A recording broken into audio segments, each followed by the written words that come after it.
सुनेंगे तो किसकी सुनेंगे? Hemant Soren announced a new committee for better conduct of public examinations. इस विषय को पटाक्षेप करने के लिए हम लोगों ने कैबिनेट की विशेष बैठक की। इस बैठक में उन सभी चीज़ों का समाधान निकालते हुए हम लोगों ने निर्णय लिया है कि TDPL द्वारा किए गए परीक्षाएं TDPL के द्वारा प्रकाशित रिजल्ट और TDPL द्वारा जो भी अभ्यर्थी चुने गए हैं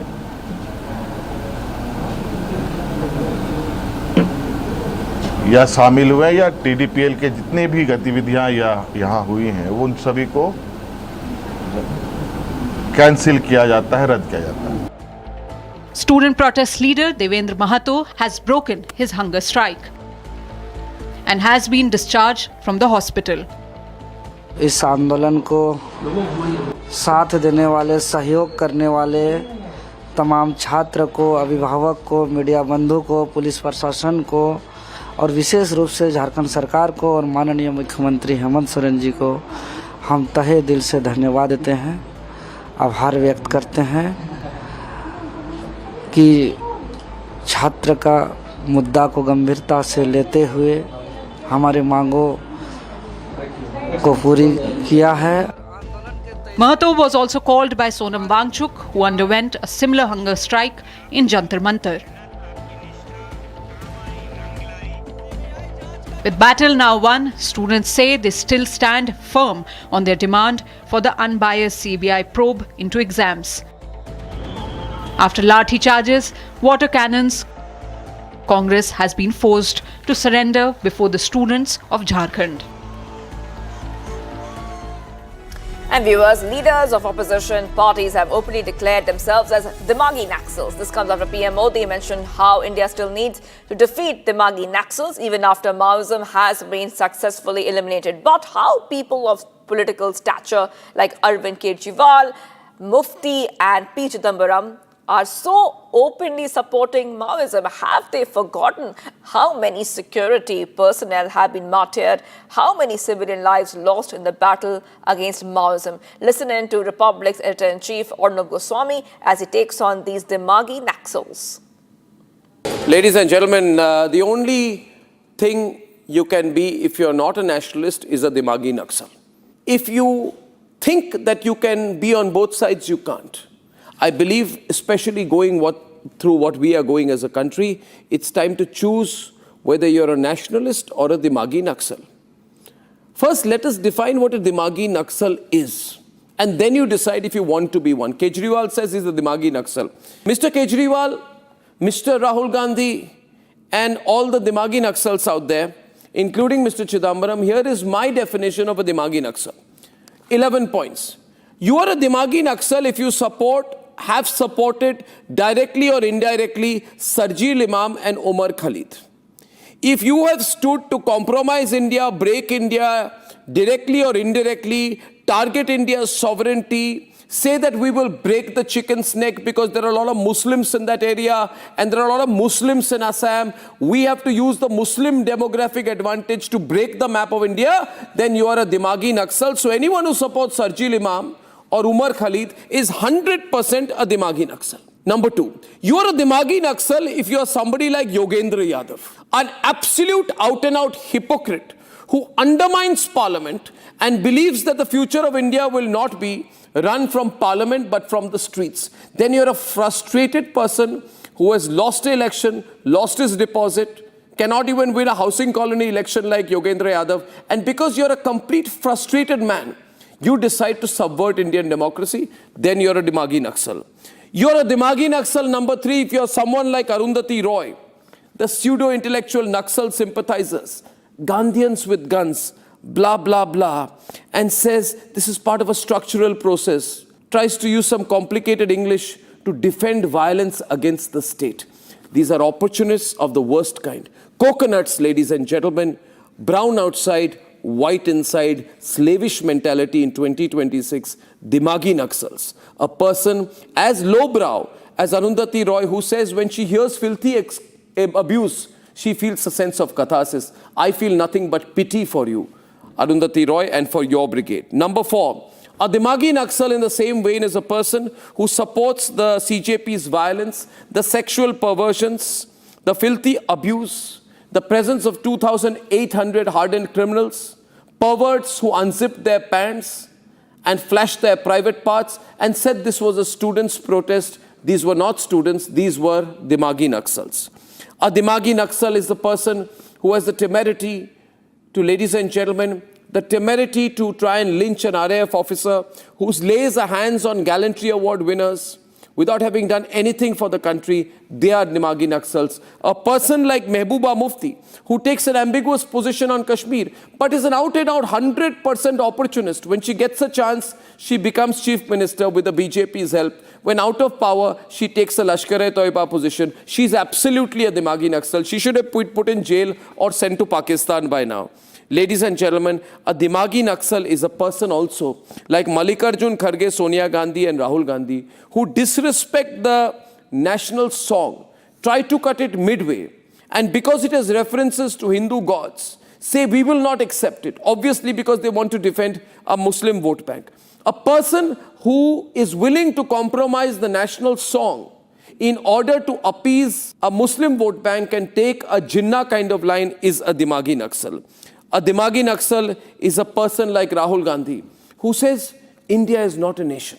That's an absolute Dimagi Naxal. No doubt Rahul Gandhi is a Dimagi Naxal who says India is not a nation. Can you imagine that thought? And he goes abroad to say it. How unresearched, how unaware, how Dimagi Naxal an attitude. A Dimagi Naxal is also someone like Omar Abdullah, who wants that Article 370, because it has been reinstated, is one of the reasons why POK is not back with India. A person who is chief minister of an Indian state and wants to stop Jammu and Kashmir from being fully integrated with the country. The same opportunism of his father, Farooq Abdullah, he's a Dimagi Naxal. But a Dimagi Naxal is also someone who does not support our Cobra Bravehearts and the almost once seen to be impossible fight to end Maoist terror, which was completed by 31st of March 2026. A Dimagi Naxal is a person, ladies and gentlemen, who stands against the sacrifice of the paramilitary, the Cobra Battalion, our brave paras, who have fought in the jungles of Bastar and across the country to destroy Maoist terrorism from eating the country from the inside. And finally, a Dimagi Naxal are the people who are the Aman Ki Asha gang, the Ghazal lobby, the Qawwali lobby, the Biryani lobby, who think ghazals and biryani and Aman Ki Asha should be continuing even after Pahalgam. They are Dimagi Naxals. Now, therefore, ladies and gentlemen, anyone who fits in one or more of these attributes runs the risk of running into the category of anti-nationals, Tukde gang, Dimagi Naxals. These are realities. I feel Arvind Kejriwal has made a mistake by saying he's a Dimagi Naxal because he's fallen into a trap in an attempt to try and position himself as a person who's a counter to Modi. He has made one of the biggest mistakes of his political career. Chidambaram's political career is over. Mehbooba's political career has hardly anywhere to go. Kejriwal has made a mistake. And the others who stand against Vande Mataram are all, each and every one of them, Dimagi Naxals. Now, ladies and gentlemen, you choose. And please send this video to your friends. Let's decide whether we want to be nationalists or Dimagi Naxals. And taking a short break, viewers, do not go anywhere. Student leader Devendra Mahato ends his hunger strike after government announces exam cancellation. Mahato discharged from the hospital. Stay tuned. We're live this morning.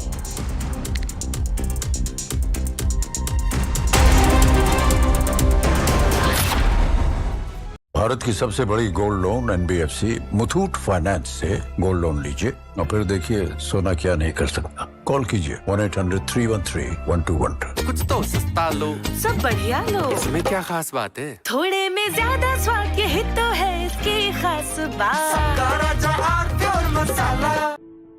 In the India Today Best Universities Survey, India's #1 ranked universities in various streams are JNU Delhi, Amity University, AIMS Delhi, IIT Delhi, and National Law School Bengaluru.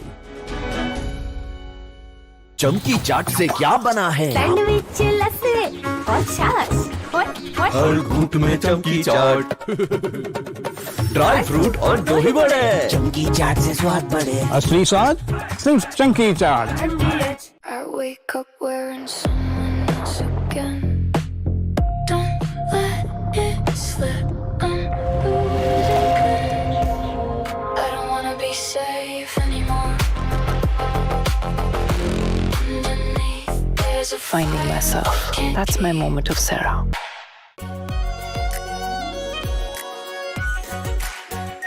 Are pure shahi paneer masala, delicious, healthy every day.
Getting to some more updates coming in, viewers.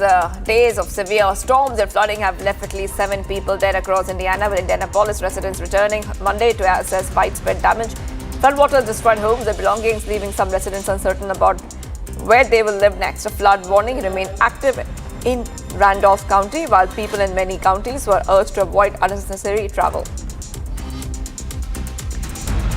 The murder trial of Duane Davis, accused in the killing of rapper Tupac Shakur, began in Las Vegas on Monday. Prosecutors told the jurors Davis planned the shooting as retaliation after his nephew was beaten by Shakur's entourage. Davis has pleaded not guilty, while his defense called the prosecution's case fiction. Prosecutors say Davis made admissions about his involvement over the years, while most other witnesses have since died.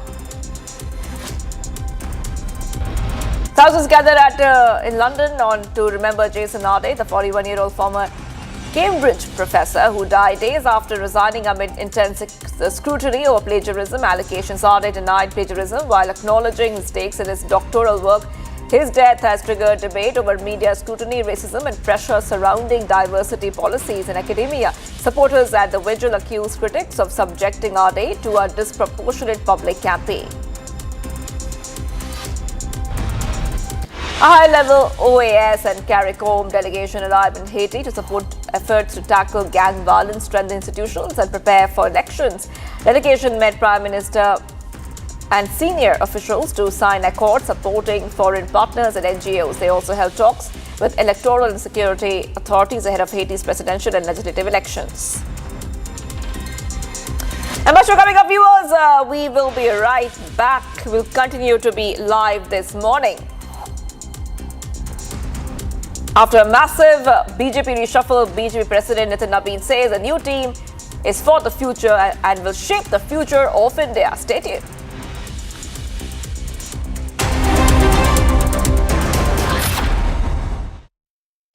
Pure सूजी pasta उबालो मिलाओ और खाओ 8 minute में तैयार। क्या taste है सबका राजा R pure masala. I wake up wearing someone else again. Don't let it slip. I'm losing. I don't wanna be safe anymore. Underneath, there's a Finding myself. That's my moment of Sarah. चमकी चाट से क्या बना है? Sandwich लस्सी और छाछ हर घूंट में चमकी चाट। अब बताओ स्वाद आया? आया। असली स्वाद सिर्फ चमकी chaat. Electricity bill, paid. Really? Your mobile recharge is done. How? Make all kinds of payments using the Bheem Payments app and get cashback of up to ₹300 every month. Use Bheem app to pay. It's the Mahi way. कुछ तो सस्ता लो, सब बढ़िया लो। इसमें क्या खास बात है? थोड़े में ज्यादा स्वाद, यही तो है इसकी खास बात। We all must learn the lesson. The era of short, intense conflicts is over. We are all should be ready for long, drawn-out wars that tax and test the national stamina. There are unconfirmed reports that Iran has made a nuclear bomb. They have dropped enough indications that they have the bomb. Their top leader, he has made a statement that we now have the bomb. They had already upgraded up to 60%. They had 450 kgs of enriched uranium. And all this while, when Donald Trump was trying to bomb them to smithereens, they have continued with their nuclear program to save their bloody lives.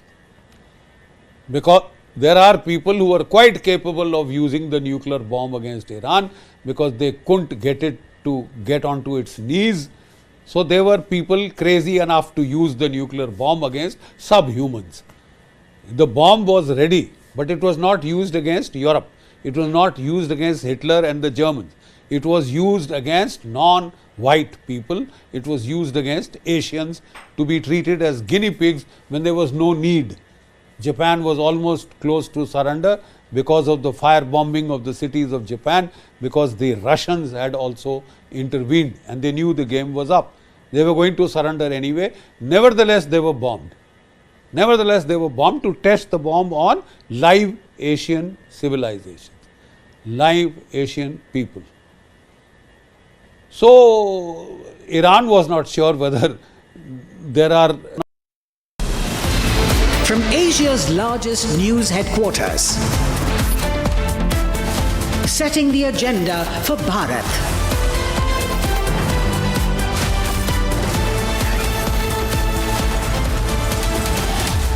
You're watching Republic.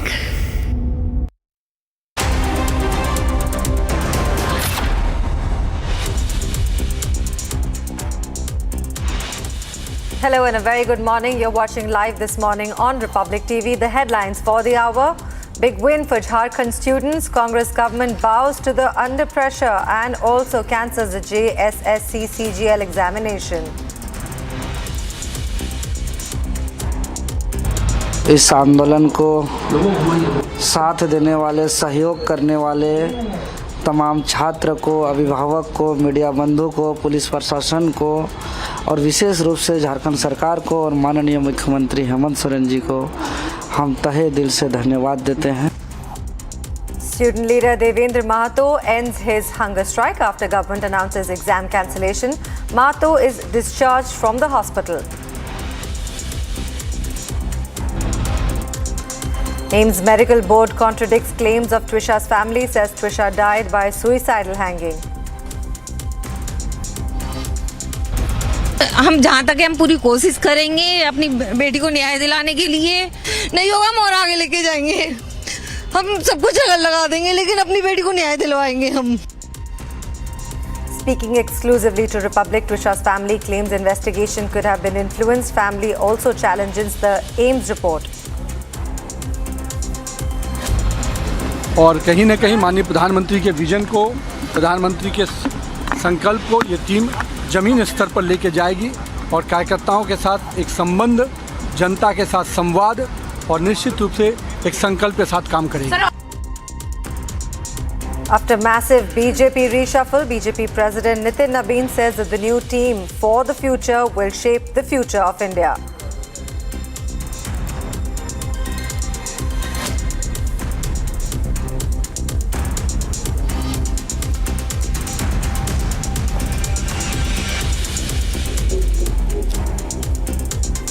All right, viewers, bringing you the first breaking news of the hour. My name is Nayan Shuklan. You're watching live this morning. In fact, now Elon Musk has announced a new transparency measure on X. I'll tell you exactly what happened.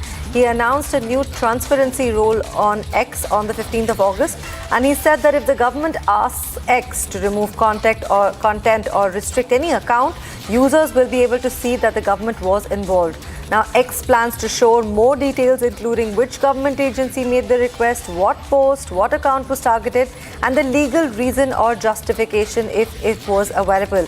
Now, what is the Indian government saying on this? On Monday, the Indian government official responded to Musk's announcement saying that X still has to follow the Indian law and X will have to follow the law of the land. So what does this really mean? X can tell users that the government has asked to restrict something, but the transparency policy does not allow X to ignore the country's law. So this is the breaking news that the government has set the record straight on the new rule. Now, giving an example, X may have to comply. In any case, it will have to follow the rule of and the law of the land. And this is the government's response to new censorship rule by Elon Musk. Viewers, in one sentence, Musk wants the government censorship request on X to be visible to the users, but the Indian government is saying transparency is okay, but X must still obey the Indian law.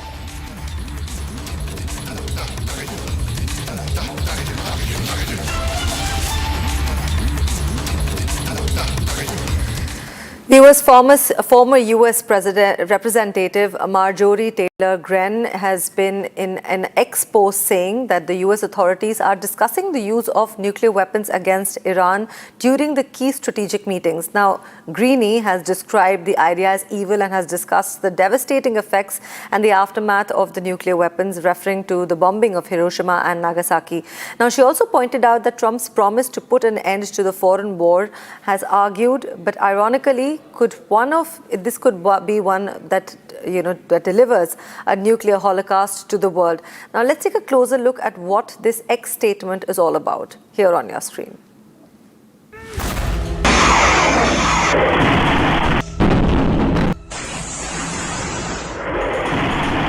The world seems to witness another man-made calamity. Discussions of US to use a nuclear weapon on Iran is set to be underway.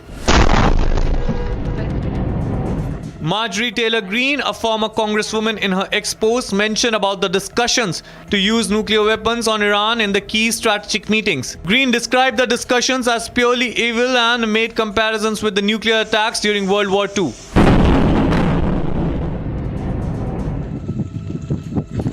Greene compared the situation with the aftermath of the nuclear attacks on Hiroshima and Nagasaki, where nearly 110,000 people were immediately killed.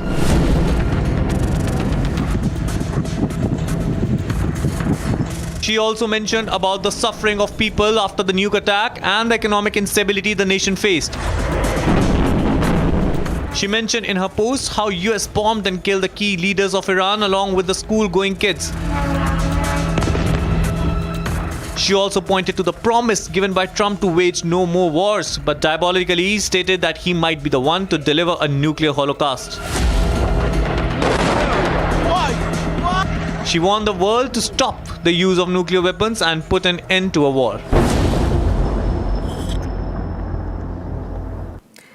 US tensions are rising along the Strait of Hormuz. In fact, along the Israel and Lebanon border. This is after the Israeli airstrikes in the southern part of Lebanon have killed at least 11 people so far, including children.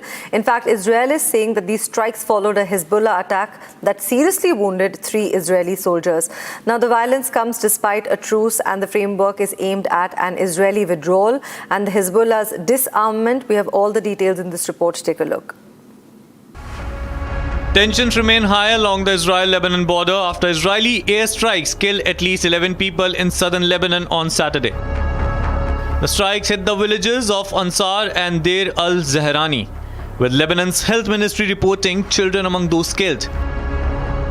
Israel says it carried out the attacks after Hezbollah targeted Israeli soldiers, seriously wounding 3. The Israeli military says the one strike killed Ali Samir al-Hajj Hassan, a battalion commander with Hezbollah's elite Radwan force. Hezbollah has not confirmed responsibility for the reported attack on Israeli forces. The violence comes despite a truce and a framework agreement aimed at an Israeli withdrawal from southern Lebanon and Hezbollah's disarmament. From northern Israel and areas of southern Lebanon remain visible across a tense and heavy militarized border. Viewers, moving on to our next story, where a fast-moving wildfire has killed 2 people and has injured about 9 others on the Greece's Salamina Island. This is a strong wind which was fueled by the blaze and destroyed homes and left large areas of the island charred. Now, firefighters and coastal guards and the vessels are evacuating around 500 people from the affected areas as the rescue teams help the survivors cope with devastation. Also, authorities are investigating the cause of the fire. We have all the details in this report. Take a look. A fast-moving wildfire has left Greece's Salamina Island, dealing with death and destruction. 2 people were killed, 9 injured and several homes destroyed after strong winds fueled the blaze. The bodies of the 2 victims were recovered from the village of Peristeria, where the fire spread rapidly. Ζούμε μια τραγωδία. Τι να πούμε. Χάσαμε 2 ανθρώπους από τη γειτονιά που είμαστε χρόνια μαζί εδώ γείτονες. Καήκανε 2 σπίτια πολύ αγαπημένων φίλων. Δηλαδή εδώ είμαστε μια οικογένεια όλοι. Αλλά είχαμε αυτά τις απώλειες. Και βασικά χάσαμε και το natura, χάσαμε και το φυσικό περιβάλλον που ήταν αυτό που μας έκανε να ερχόμαστε για να μένουμε. The blaze also left large stretches of land charred, with homes and vehicles reduced to ashes. While firefighting and Coast Guard vessels evacuated around 500 beach goers from the area. Υπάρχουν πολύ μεγάλες καταστροφές. Υπάρχουν άνθρωποι που χρειάζονται πάρα πολύ την υποστήριξή μας, παρέχοντας ψυχοκοινωνική υποστήριξη, πρώτης βοήθειας υγείας, ψυχικής υγείας, ενημέρωση, κυρίως για το τι πρέπει να κάνουν μετά τη φωτιά για την επόμενη μέρα. Δηλαδή για το πώς θα είναι για εκείνους η επόμενη μέρα μετά από όλη αυτή την καταστροφή που αντικρίζουμε εδώ τριγύρω. Greek Red Cross teams are now helping residents deal with the physical and psychological aftermath. Authorities are also investigating the cause of the Salamina fire as Greece continues to battle wildfire threats. All right, viewers, moving on to our next segment where we tell you everything that's making waves internationally in the world with international wraps. Take a look.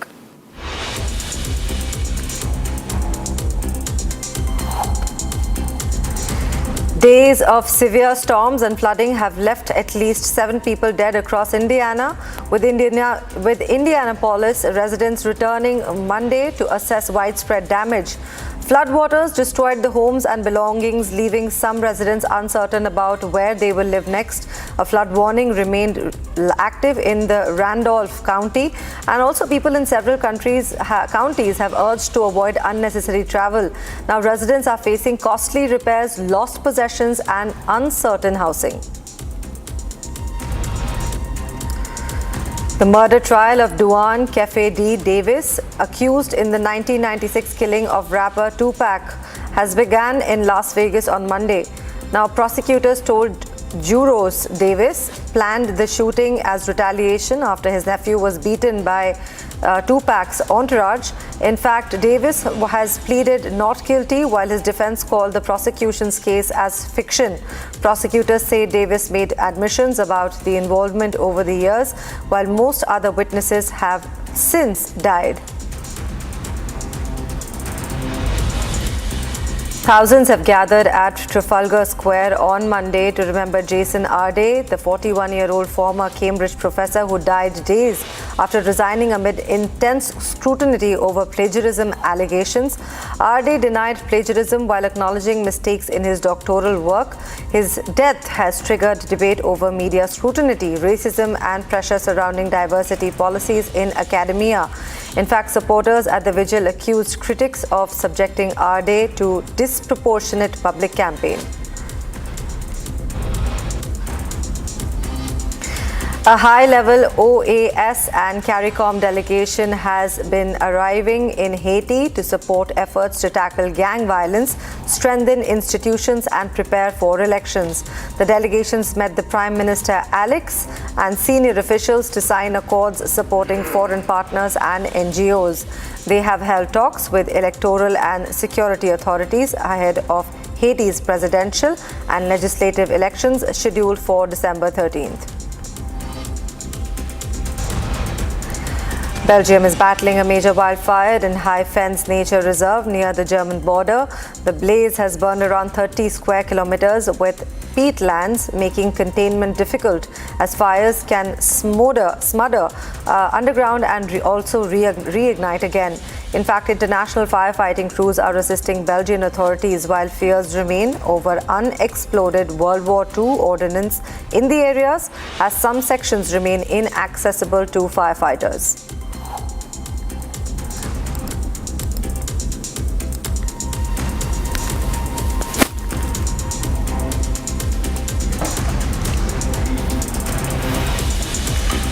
All right, viewers, with just 2 months to go before the Israeli heads to the poll, Prime Minister Benjamin Netanyahu has cast his vote in the ruling Likud party's primaries. In fact, the exercise will determine which candidates represent the Likud and also in October 2027 general election. Netanyahu is using the occasion to rally party workers and supporters, even as the opinion polls point to a tough electoral battle against the opposition. Here's more on the story. Israeli Prime Minister Benjamin Netanyahu cast his vote in the Likud party primaries. Greeted by his supporters at the polling station, Netanyahu urged party members to participate in the internal vote that will decide the party's candidates for the upcoming general elections. לכולכם, לכו להצביע, זה חגיגה של דמוקרט. יש כל כך הרבה מועמדים טובים ומועמדות טובות. תמיד היו נאמנים לערכי הליכוד וגם יהיו, אתם תדעו היטב במי לבחור. אז אני סומך עליכם ואני אומר לכם, לכו להצביע, לכו להשפיע. ויחד נבחר את הנבחרת המנצחת כדי לנצח בבחירות הקרובות. זה חשוב למדינת ישראל. The Likud primaries are a crucial step in shaping the ruling party's electoral lineup ahead of Israel's parliamentary elections scheduled for October 27. Around 140,000 registered Likud members are eligible to vote in the contest, which will determine who represents the party in the next Knesset. The vote comes at a politically significant moment for Prime Minister Netanyahu. As Israel approaches the third anniversary of the October 7 attacks and nearly 3 years of conflict, the Prime Minister faces growing pressure from a reinvigorated opposition. Recent surveys have indicated rising support for opposition figures, including former Prime Minister Naftali Bennett and former military chief Gadi Eisenkot. With coalition arithmetic expected to be tight and the campaign entering a critical phase, the October 27 election is shaping up to be one of Israel's most closely watched political contests in years.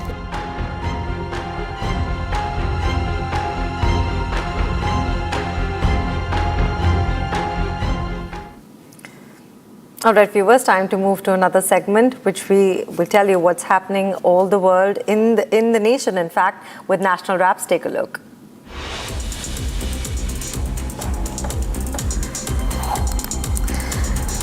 Clashes broke out during the SFI protest at the Kannur head post office. This is visuals coming from Kannur, Kerala, where demonstrators attempted to breach police barricades. Officers responded by deploying water cannons as protesters pushed into the premises. Demonstration was a part of the SFI's wider Kerala protest over the NEET controversy and police action against students in Delhi. Reports said protesters climbed onto and also damaged the police water cannons during the confrontation.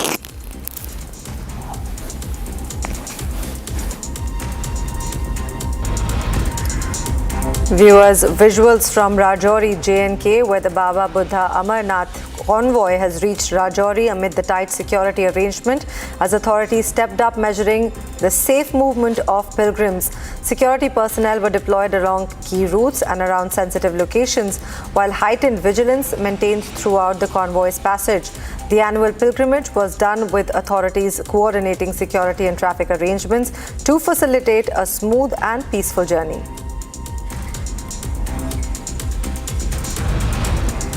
Viewers, a fire broke out in the basement of Aikar Bhavan on mmHg Road in Mumbai on Monday morning.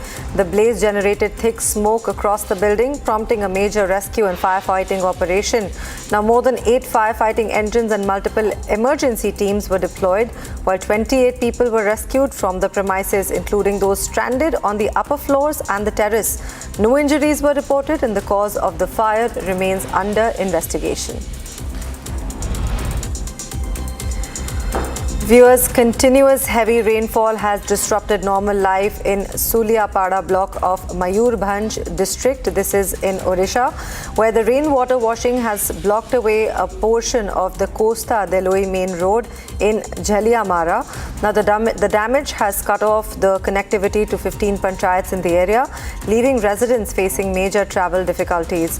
Authorities are monitoring the situation as heavy rainfall persists, while the efforts are expected to focus on restoring connectivity and repairing the damaged stretch.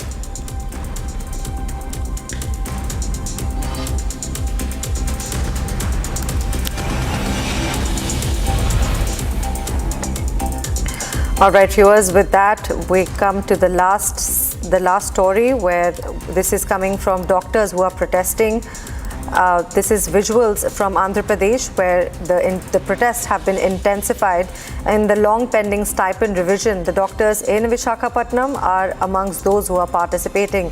The Andhra Pradesh Junior Doctor Association is seeking a 15% hike, while the government has proposed a smaller increase. In fact, the doctors are opposing a proposed increase in the retirement age of government doctors from 62 years to 65 years. Now, this agitation has affected the non-emergency service across government hospitals.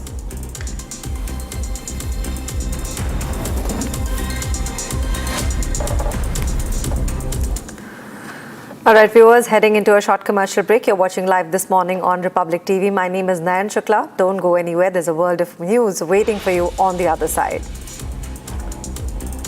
Coming up, student leader Devendra Mahato ends his hunger strike after government announces exam cancellation. Mahato is discharged from the hospital. All of this after a short break.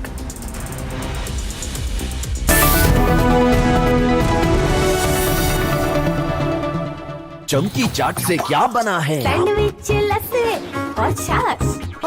हर घूंट में चमकी चाट। अब बताओ, स्वाद आया? आया। असली स्वाद सिर्फ चमकी चाट। In the India Today Best Universities Survey, India's #1 ranked universities in various streams are JNU Delhi, Amity University, AIMS Delhi, IIT Delhi, and National Law School, Bengaluru.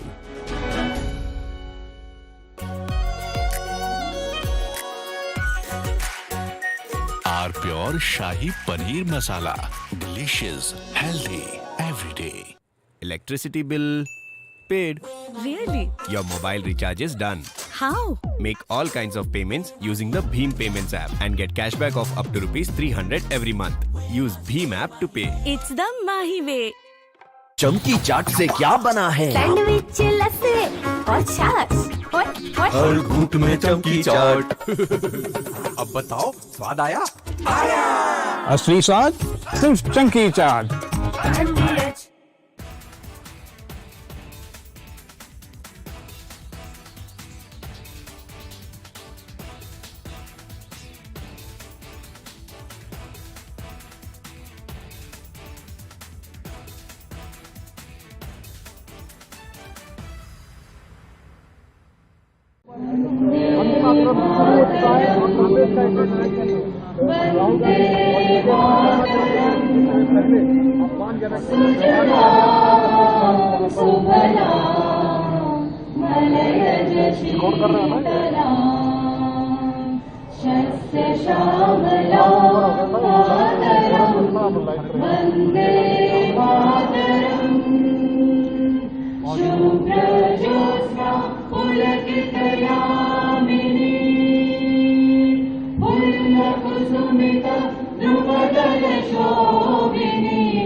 Welcome back. You're watching live this morning on Republic TV. We're bringing you another breaking news where the Bharatiya Janata Party on Monday announced a sweeping organizational overhaul which unveiled fresh teams of national office bearers under its national president Nitin Nabin. Now, all of these appointments that have taken place were announced on Monday, and now we're bringing you visuals of all of these new appointments which were approved by the party chief. Now, they include 13 national vice presidents, 8 national general secretaries and 16 national secretaries, and also several other key positions. Prominent among the new national vice presidents are former Rajasthan Chief Minister Vasundhara Raje Scindia and Tirath Singh Rawat, Ram Madhav. We also have Baijanath J. Pandya. We have D. Purandeshwari, in fact, Rekha Verma.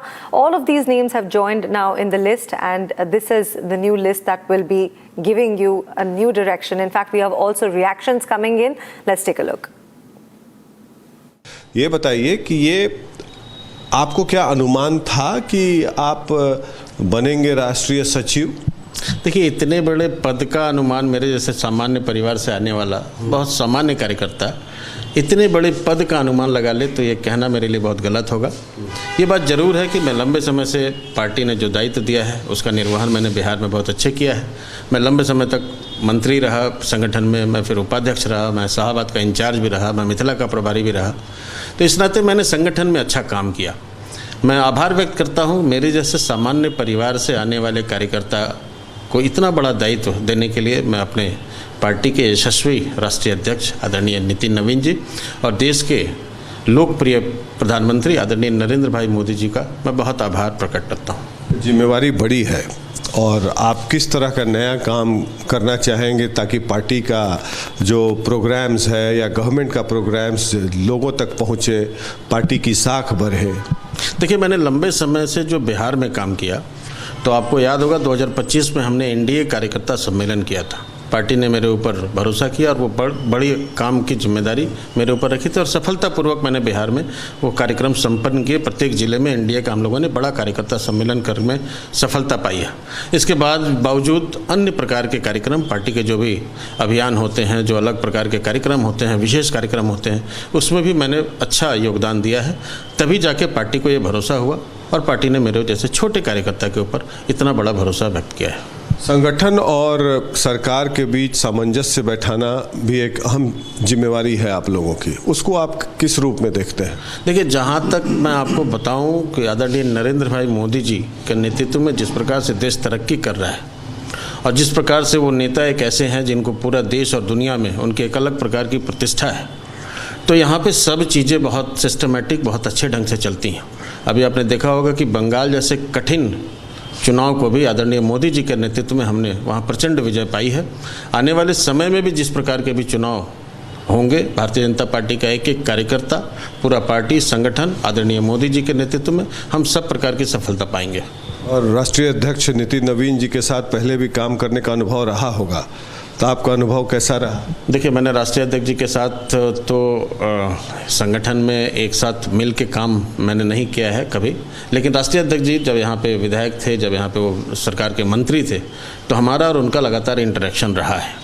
तो राष्ट्रीय अध्यक्ष जी मुझे जानते हैं, मेरे जैसे छोटे कार्यकर्ता को भी वो जानते हैं और उन्होंने अवसर दिया है, मैं उसके लिए बहुत आभारी हूँ। कहते हैं हमेशा कि बीजेपी का वॉच टावर बड़ा मजबूत है, इसी वॉच टावर के तहत आपको पिक कर लिया गया? देखिए, मैं तो ये नहीं कहूँगा कि किस कारण से पिक किया, लेकिन ये ज़रूर है कि मेरे कई कार्यकर्ताओं ने काम किया है, लगातार काम किया।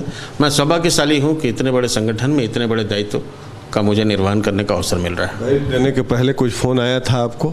नहीं, इस प्रकार के फ़ोन तो लगातार, चूँकि मैं उपाध्यक्ष रहा हूँ, तो शीर्ष नेतृत्व का फ़ोन अलग अलग कार्यक्रमों के कारण भी और हालचाल के नाते भी लोगों के फ़ोन, सभी नेताओं के फ़ोन आते हैं, तो इस नाते भी सबके फ़ोन आते हैं। और आप लोग की बैठक कब है दिल्ली में? अभी उसकी सूचना हम लोगों को मिलेगी तो मैं जरूर वहाँ रहूँगा। ये बताइए कि आप जो बने हैं आज राष्ट्रीय सचिव, तब से फ़ोन की घंटी आपकी बज रही होगी लगातार, मोतिहारी से खासकर बहुत लोग फ़ोन कर रहा होगा। देखिए, मैं बताऊं कि बिहार में भारतीय जनता पार्टी के कार्यकर्ता हम सब एक परिवार हैं, और जब परिवार में किसी एक कार्यकर्ता को थोड़ा सा प्रोत्साहन मिलता है, उसको कुछ अवसर मिलता है, तो पूरे कार्यकर्ता, पूरा परिवार हमारा मिलकर हम सब उस खुशी को व्यक्त करते हैं। मैं सौभाग्यशाली हूँ, मुझे सभी कार्यकर्ताओं ने, बिहार के लगभग सभी जिलों से, सभी जिला अध्यक्षों ने, सभी सीनियर कार्यकर्ताओं ने, सामान्य कार्यकर्ताओं ने भी लगातार वो फ़ोन करते हैं। मेरी सबसे लगातार बात पहले भी होती थी, आज कुछ ज़्यादा फ़ोन आने का निश्चित रूप से के उपाध्यक्ष थे यहाँ पर, तो आप कई जिलों के प्रभारी भी थे। मैं भाजपा के उपाध्यक्ष के नाते मिथिला क्षेत्र का प्रभारी रहा। बाद में जब सम्राट चौधरी जी जब हमारे प्रदेश अध्यक्ष बने तो उन्होंने मुझे शाहाबाद की जिम्मेदारी दी। तो इस नाते भी और अन्य कार्यक्रमों के माध्यम से भी पूरे बिहार में मुझे घूमने का, कार्यक्रम करने का, लोगों के साथ इंटरेक्ट करने का अवसर लगातार मिलता रहा है। पार्टी ने मुझे हमेशा अवसर दिया है। Continuing to track this rejig for you, but right now we're slipping into a short break. Coming up, speaking exclusively to Republic, Twisha's family claims investigation could have been influenced. Family to challenge the AIMS report after a short break.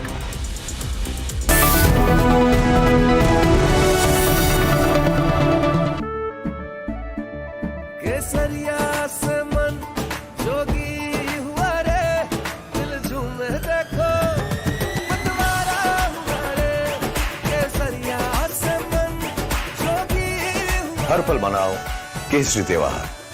विमल, बोलो जुबान केसरी। चमकी चाट से क्या बना है? Sandwich, लस्सी और छाछ। हर घूंट में चमकी चाट। अब बताओ, स्वाद आया? असली स्वाद सिर्फ चंकी चाट।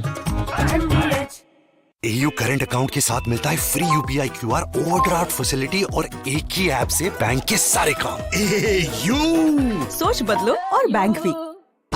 प्योर सूजी पास्ता उबालो, मिलाओ और खाओ, 8 मिनट में तैयार। क्या टेस्ट है, सबका राजा R pure masala.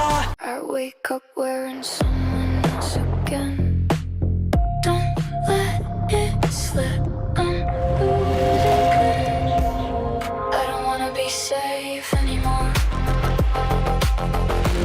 Underneath there's a Finding myself. That's my moment of Sarah. We all must learn the lesson. The era of short, intense conflicts is over. We are all should be ready for long, drawn-out wars that tax and test the national stamina. There are unconfirmed reports that Iran has made a nuclear bomb. They have dropped enough indications that they have the bomb. Their top leader, he has made a statement that we now have the bomb. They had already upgraded up to 60%. They had 450 kgs of enriched uranium.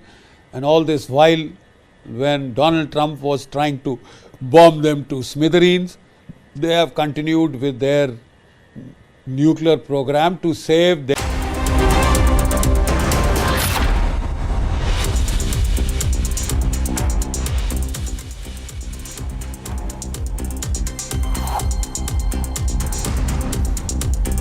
Big win for Jharkhand students.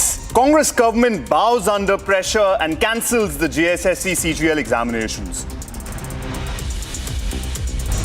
इस आंदोलन को साथ देने वाले, सहयोग करने वाले तमाम छात्र को, अभिभावक को, मीडिया बंधु को, पुलिस प्रशासन को और विशेष रूप से झारखंड सरकार को और माननीय मुख्यमंत्री हेमंत सोरेन जी को हम तहे दिल से धन्यवाद देते हैं। Student leader Devendra Mahato ends his hunger strike after the government announces exam cancellation. Mahato discharged from hospital.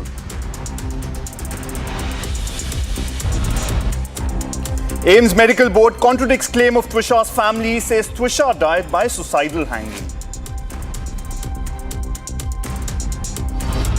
हम जहाँ तक हम पूरी कोशिश करेंगे अपनी बेटी को न्याय दिलाने के लिए, नहीं होगा हम और आगे लेके जाएंगे, हम सब कुछ अलग लगा देंगे लेकिन अपनी बेटी को न्याय दिलवाएंगे हम।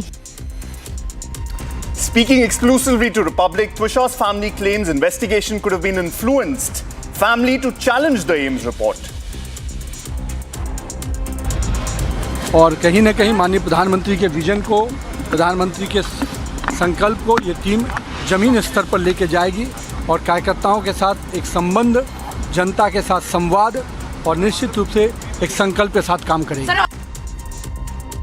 After massive BJP reshuffle, BJP President Nitin Nabin says the new team is for the future that will shape the future of India.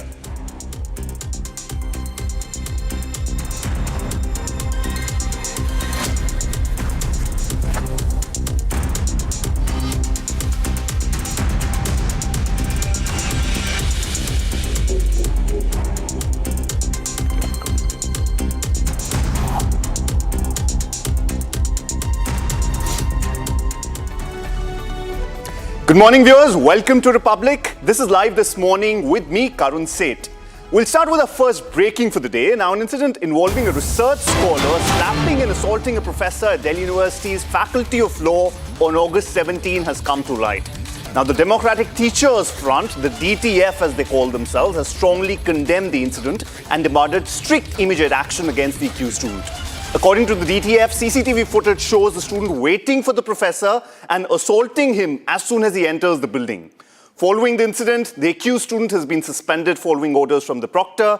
The DTF maintains that suspension alone is not enough and stated that incidents of misconduct and assaults against teachers are occurring very frequently.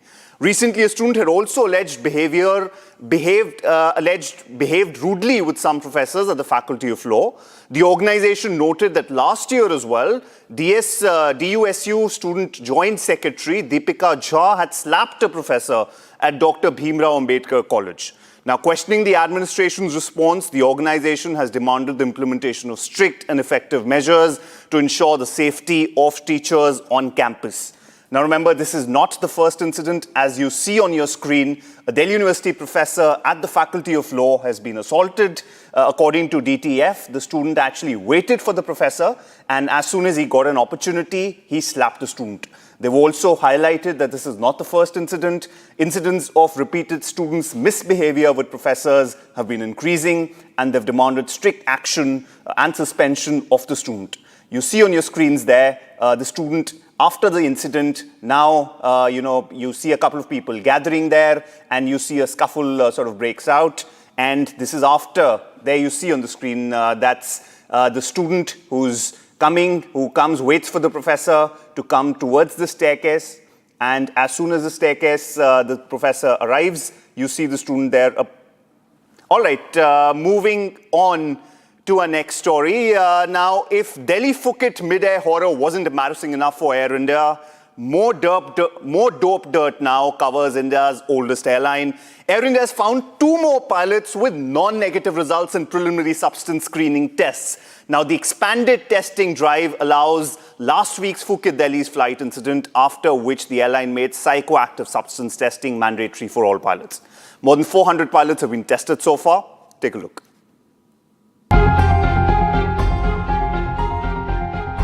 Trouble is mounting for Air India. 2 more pilots have been found guilty of taking psychoactive drugs. Pilots have tested non-negative in preliminary substance screening tests. Their samples have now been sent for confirmatory testing. Both pilots have been taken off flying duties pending further investigation. This comes after Air India Phuket to Delhi flight mid-air horror. The Phuket to Delhi flight dropped 300 feet mid-air over Odisha on August 4. As the pilot of Phuket to Delhi flight tested positive for marijuana. Over 20 passengers sustained injuries, while lives of 137 passengers were put at risk. As the probe continues, more than 400 pilots have been tested. As more skeletons tumble out of Air India's closet, the question remains on how serious the airlines is on passenger safety promises.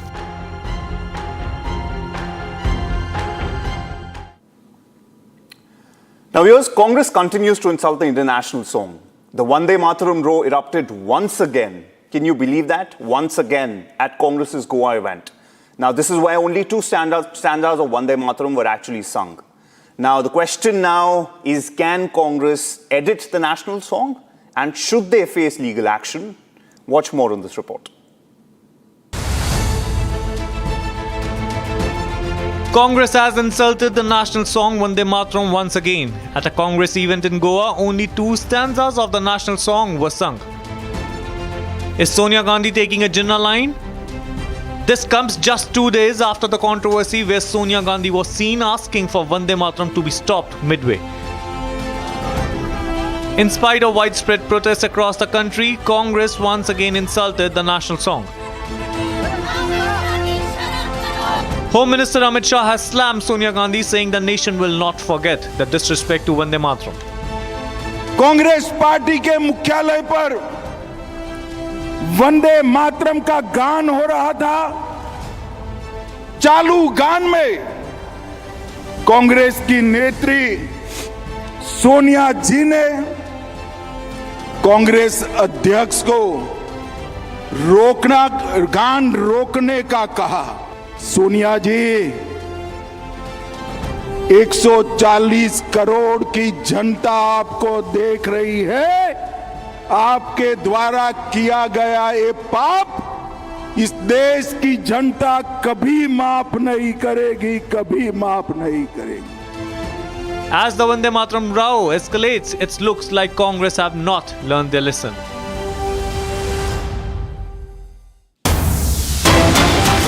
Now, the deceased in the Burari death case has been identified as a 16-year-old girl from Bihar who had come to Delhi a few days ago with her cousin brother. Police have apprehended the accused, who allegedly suspected that the teenager was speaking to a boy. Now, according to sources, the accused allegedly strangled the girl, placed her body inside a suitcase and dumped it in a forested area in Burari. Now, while the accused was travelling on a motorcycle at night, a police patrol team noticed him and questioned him. During questioning, police reportedly found his behavior to be suspicious. He allegedly then confessed to killing his cousin and dumping her body. The accused subsequently led the police team to the location where the body had been concealed, following which the body was recovered. Now, Special Staff Outer North District has apprehended the accused and identified him as Avinash. A police station Burari is registering the FIR in connection with the case, and further investigation is underway. Now, you see on your screens, this is the Burari death case that we've been following. The deceased, in fact, has been identified as a 16-year-old girl who actually hailed from Bihar. And it's come to light that she'd come to Delhi a few days ago with her cousin brother. The cousin brother, in fact, is the one who's guilty here, who was caught by the police, and he has been apprehended, and he's also confessed to killing his cousin and dumping her body. The reason, he says, is that he thought that she was speaking to another boy.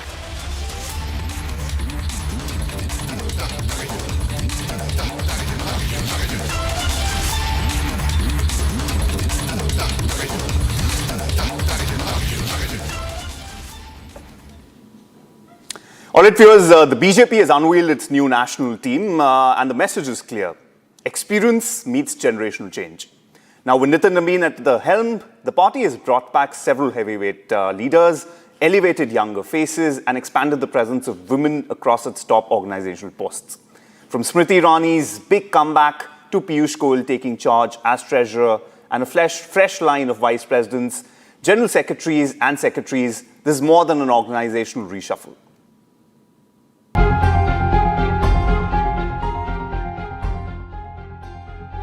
A brand new BJP team has taken shape. Confirming Republic's newsbreak from Sunday, BJP announced a fresh new team.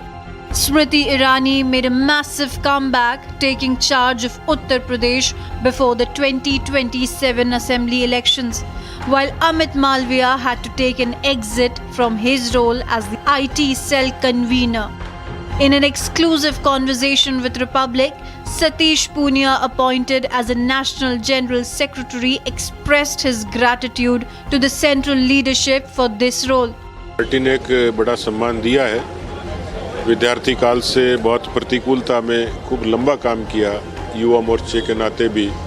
उस समय था जब राम जन्मभूमि, कश्मीर और Bofors, इस तरीके के आंदोलन हुआ करते थे, उसकी उपज हम लोग हैं।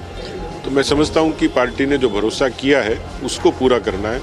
पार्टी जो भी भूमिका देगी, जब भी देगी, जैसी देगी, वो निश्चित रूप से पार्टी के लिए पूरा समर्पित भाव से काम करना है। BJP Secretary Anil Antony from Kerala had this to say. We are very sure that under the dynamic leadership of Sri Nidhan Nabinji, who is the youngest ever president of the world's largest party, the world's largest party will get even bigger, and we will keep increasing our footprints in a lot of areas where we are again growing. And it will be a time where the party will transcend a lot of limitations we currently are perceived to face. And the largest party in the world will keep growing, and we will all together work towards our Prime Minister's long-term vision of a Vikasit Bharat.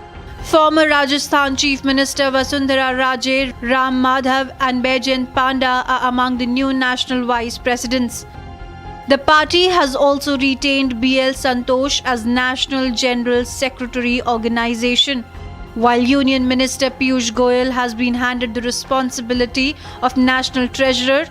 But this reset is not just about veterans. The BJP is also putting a sharper focus on youth and women. Hemang Joshi took charge of the BJYM, while Roop Kumari Chaudhary took charge of the Mahila Morcha. Prime minister Narendra Modi ji का अब सोच देखिए किस तरीके से अपना team बनाते हैं, और हर स्टेट, हर रीजन, समाज के अलग अलग वर्ग और तजुर्बे वाले एक्सपीरियंस और ऊर्जावान नए चेहरा किस तरीके से मिश्रण करके टीम बनाते हैं। तो हम तो हमेशा अपने आप को हम किस्मत वाला इंसान मानते हैं कि मोदी जी के साथ में काम करने का मौका मिल रहा है। CM Devendra Fadnavis said an excellent team has been formed. बहुत खुशी की बात है कि हमारे राष्ट्रीय अध्यक्ष जी श्री नितिन नबीन जी ने अपनी टीम का ऐलान किया है। एक बहुत ही अच्छी टीम तैयार हुई है।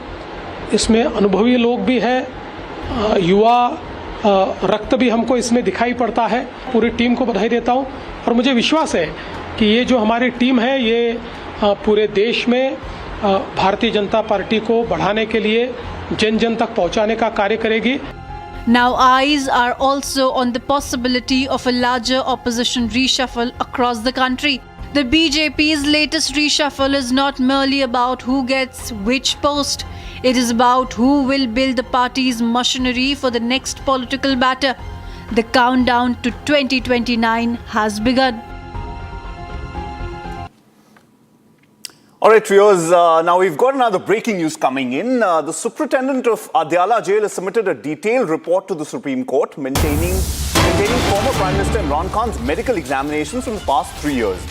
Now, according to the report, on August 1st, 2026, Imran Khan complained of fluctuations in blood pressure, headaches, restlessness, rapid heartbeat, and severe mental stress.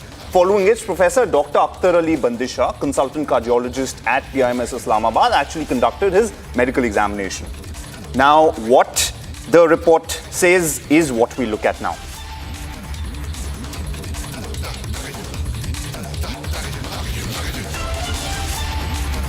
जो मुलाकात हुई, जो मेरी लास्ट मुलाकात हुई, उसमें उन्होंने इतने गुस्से में थे, और इस तरह के उन्होंने सिर्फ आते ही जब मुझे देखा, और हम 4 हफ्ते बाद मिले थे, और उन्होंने उसी वक्त मुझे देखते कहा कि ये मुझे कुछ भी हुआ, ये मुझे टॉर्चर कर रहे, और मुझे कुछ भी हुआ तो इनको बता दो सबको कि मुझे कुछ भी हुआ तो आसिम मुनीर रिस्पॉन्सिबल होगा।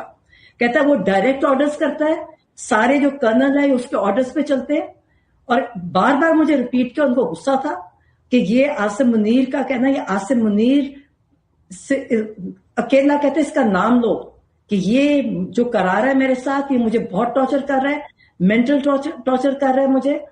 और उसके बाद जब उसी बिना पे जब इनको एनडीयू का पता चला तो ये बहुत इनको गुस्सा चढ़ा। इन्होंने कहा जी मैं और वर्ड्स कि मैं इतनी मुश्किल जेल काट रहा हूं। All right, we've got Alima Khan, who's the sister of imprisoned former Pakistani Prime Minister Imran Khan, She's reiterated that he should be treated in a hospital, stating that the family has been demanding since February that he receive medical care in a proper hospital facility in the presence of family members and lawyers.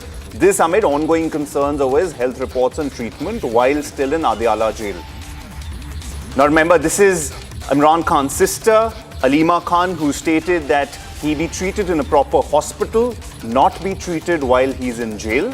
This following repeated complaints about his deteriorating health. On 1st of August, he had started complaining of palpitations, fluctuations in his blood pressure, following which on August 10th, a 3-member medical team actually visited him.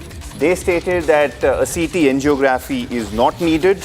But after that, we've seen criticism from his sister, Alima Khan, who claims that he should actually be treated in a hospital.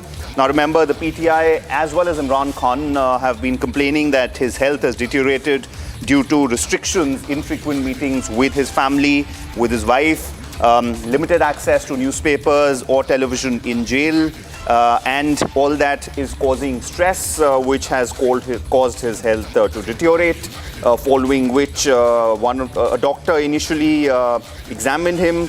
He had suggested that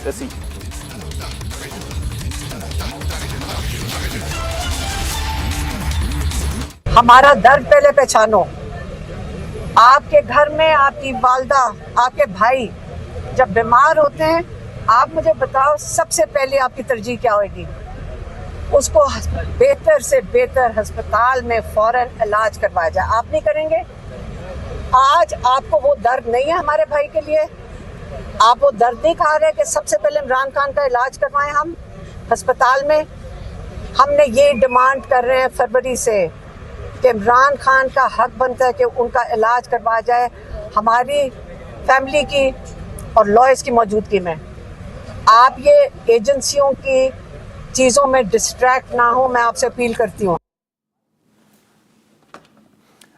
Now, a massive rally was taken out in Manipur as students and civil society groups demanded the implementation of the NRC before the census exercise begins in the state. Protesters campaigning under the banner of justice and fair delimitation also called for a fresh population count, fair delimitation of constituencies, and the resettlement of internally displaced people. Take a look at how the events unfolded on the ground in Manipur. Hundreds of protesters surrounded the streets of Manipur demanding that the NRC be implemented before the census exercise is carried out. Students and civil society groups participated in the rally, raising slogans and carrying placards as they demanded for an accurate and verified population count. One of the foremost demands of the protesters is that demographic verification must precede any census exercise. They claim that a fresh census backed by an NRC is necessary to ensure that population figures accurately reflect the state's demographic realities. A key concern raised during the protest was the issue of illegal infiltration, as they argued that any future census and delimitation process should be based on verified demographic data. Protesters also demanded the resettlement and rehabilitation of internally displaced people affected by the ethnic unrest that has gripped the state over the past few years. The people protesting say their demands are aimed at ensuring fairness in representation and protecting the interests of Manipur's indigenous communities. With the census exercise drawing closer, the rally has once again brought the debate over citizenship verification, population data and political representation to the forefront for the state.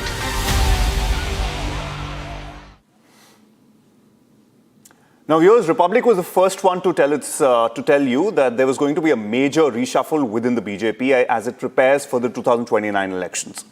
Now, and on Monday, it happened. BJP announced an extensive organizational rejig. The team led by National President Nitin Nabin.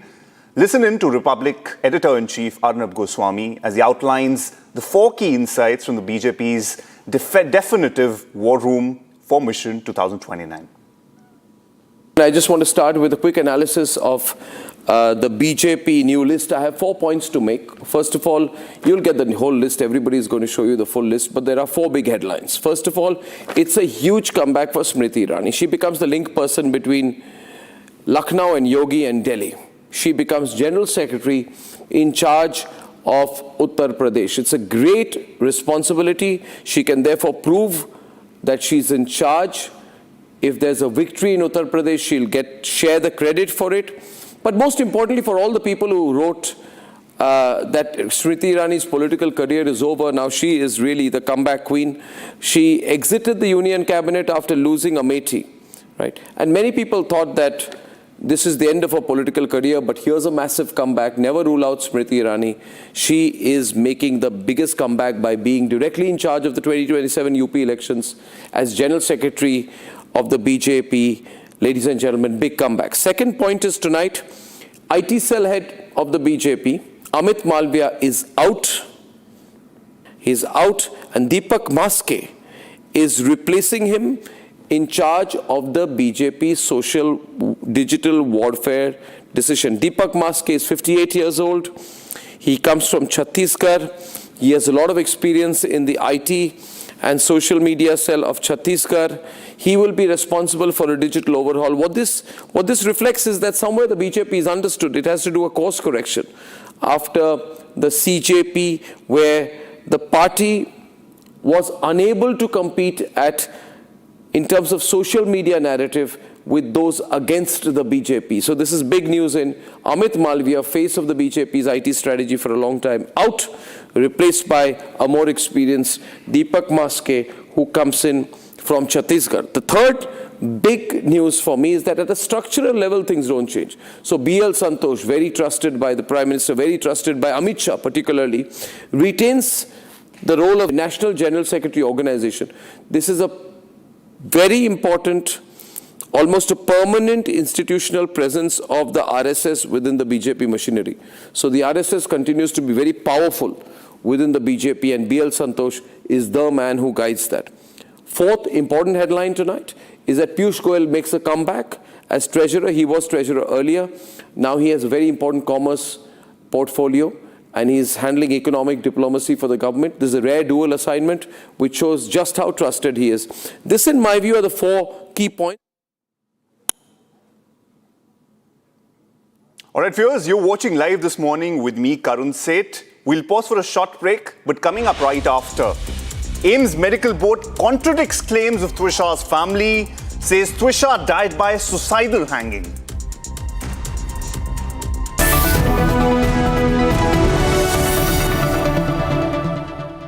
कुछ तो सस्ता लो, सब बढ़िया लो। इसमें क्या खास बात है? थोड़े में ज्यादा स्वाद, यही तो है इसकी खास बात। In the India Today Best Universities Survey, India's #1 ranked universities in various streams are JNU Delhi, Amity University, AIIMS Delhi, IIT Delhi, and National Law School Bengaluru. चमकी चाट से क्या बना है? सैंडविच लस्सी और छाछ हर घूंट में चमकी चाट। अब बताओ, स्वाद आया? असली स्वाद सिर्फ चमकी चाट। रानी, इस घर में कुछ है जो टूटता नहीं। ये पिलर कभी नहीं टूटेगा। रुंगटा स्टील TMT से बना। रुंगटा नहीं तो घर स्ट्रॉन्ग नहीं। रुंगटा स्टील TMT बार एकदम solid.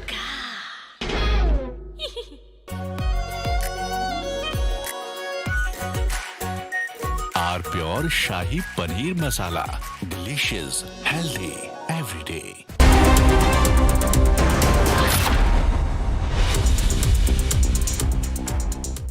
All right, viewers, time to look at what's making news across the world. We'll move on to our international segment.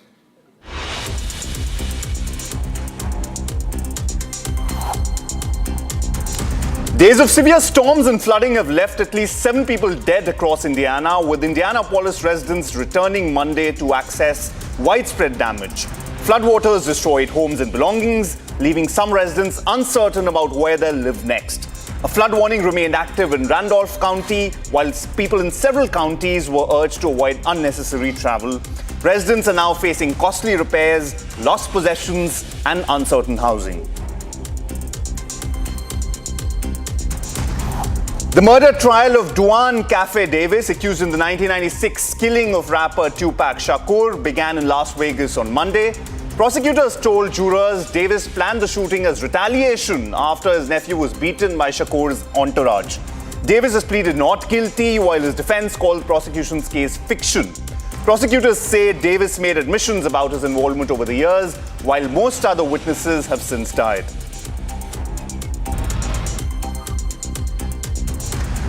Thousands gathered at Trafalgar Square on Monday to remember Jason Ade, the 41-year-old former Cambridge professor who died days after resigning amid intense scrutiny over plagiarism allegations. Ade denied plagiarism while acknowledging mistakes in his doctoral work. His death has triggered debate over media scrutiny, racism, and pressure surrounding diversity policies in academia. Supporters of the vigil accused critics of subjecting Ade to a disproportionate public campaign.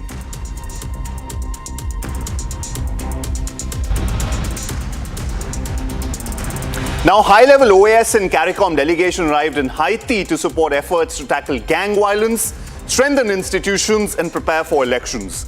The delegations met Prime Minister Alex Didier Filzame and senior officials to sign accords supporting foreign partners and NGOs. They also held talks with electoral and security authorities ahead of Haiti's presidential and legislative elections scheduled for December 13th.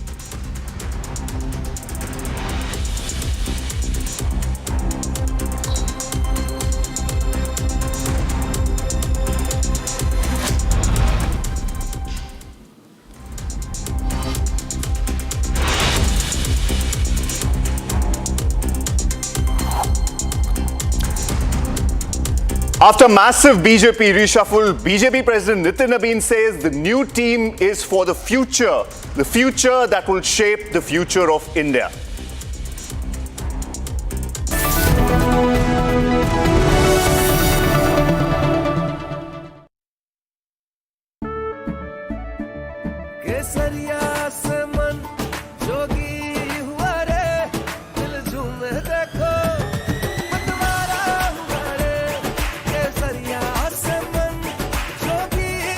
हर पल मनाओ केसरी त्योहार। विमल, बोलो जुबान Kesari. Are pure सूजी pasta उबालो मिलाओ और खाओ 8 मिनट में तैयार। क्या टेस्ट है सबका राजा R pure masala. AU current account के साथ मिलता है free UPI QR overdraft facility और एक ही ऐप से बैंक के सारे काम। AU सोच बदलो और बैंक भी। चमकी चाट से क्या बना है? आलू चाट या फ्रूट चाट, स्वाद बढ़ाए चमकी चाट। क्या बात है? स्वादिष्ट पकोड़े और फरसान, अरे चमकी चाट है इसकी जान। असली स्वाद सिर्फ चमकी चाट। We all must learn the lesson. The era of short, intense conflicts is over. We are all should be ready for long, drawn-out wars that tax and test the national stamina. There are unconfirmed reports that Iran has made a nuclear bomb. They have dropped enough indications that they have the bomb. Their top leader, he has made a statement that we now have the bomb. They had already upgraded up to 60%. They had 450 kgs of enriched uranium, and all this while when Donald Trump was trying to bomb them to smithereens, they have continued with their nuclear program to save their bloody lives. Because there are people who are quite capable of using the nuclear bomb against Iran because they couldn't get it to get onto its knees. So there were people crazy enough to use the nuclear bomb against subhumans. The bomb was ready, but it was not used against Europe. It was not used against Hitler and the Germans. It was used against non-white people. It was used against Asians to be treated as guinea pigs when there was no need. Japan was almost close to surrender because of the firebombing of the cities of Japan, because the Russians had also intervened and they knew the game was up. They were going to surrender anyway. Nevertheless, they were bombed.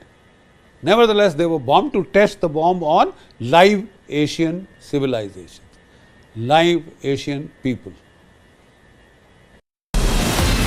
From Asia's largest news headquarters, setting the agenda for Bharat.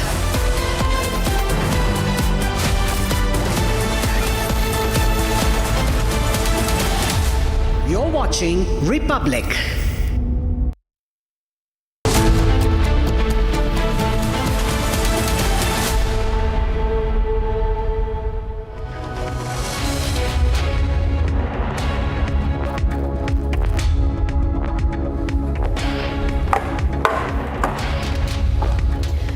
Hello and very warm welcome. You're watching Live and Breaking on Republic TV with me, Ishita Mitra. Now, the big BJP rejig has happened. The changes have now been announced and the team has been launched for the upcoming elections by Bharatiya Janata Party. We'll get you all the details on what Nitin Nabeen's new team is looking like. But first up, a quick check at the top headlines. Headlines brought to you by Canara Bank. Together we can. Big win for Jharkhand students. Congress government bows under pressure and cancels JSSC CGL examinations. इस आंदोलन को साथ देने वाले, सहयोग करने वाले तमाम छात्र को, अभिभावक को, मीडिया बंधु को, पुलिस प्रशासन को और विशेष रूप से झारखंड सरकार को और माननीय मुख्यमंत्री हेमंत सोरेन जी को हम तहे दिल से धन्यवाद देते हैं। Student leader Devendra Mato ends his hunger strike after government announces exam cancellation. Mato discharged from hospital.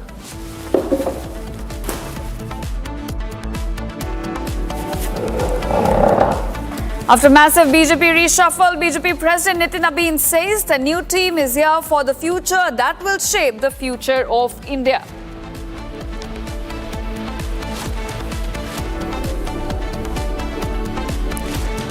Government says X will have to follow the law of land regarding its new rule after X said it will make censorship requests visible to users.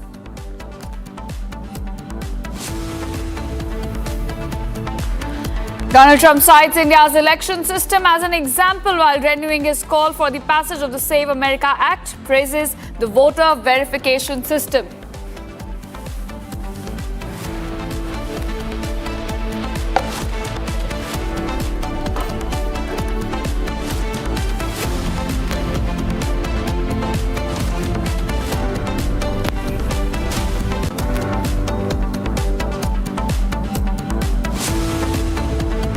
All right, viewers, welcome back. And our top focus at this hour. Now, Donald Trump has put out a tweet praising India's election model.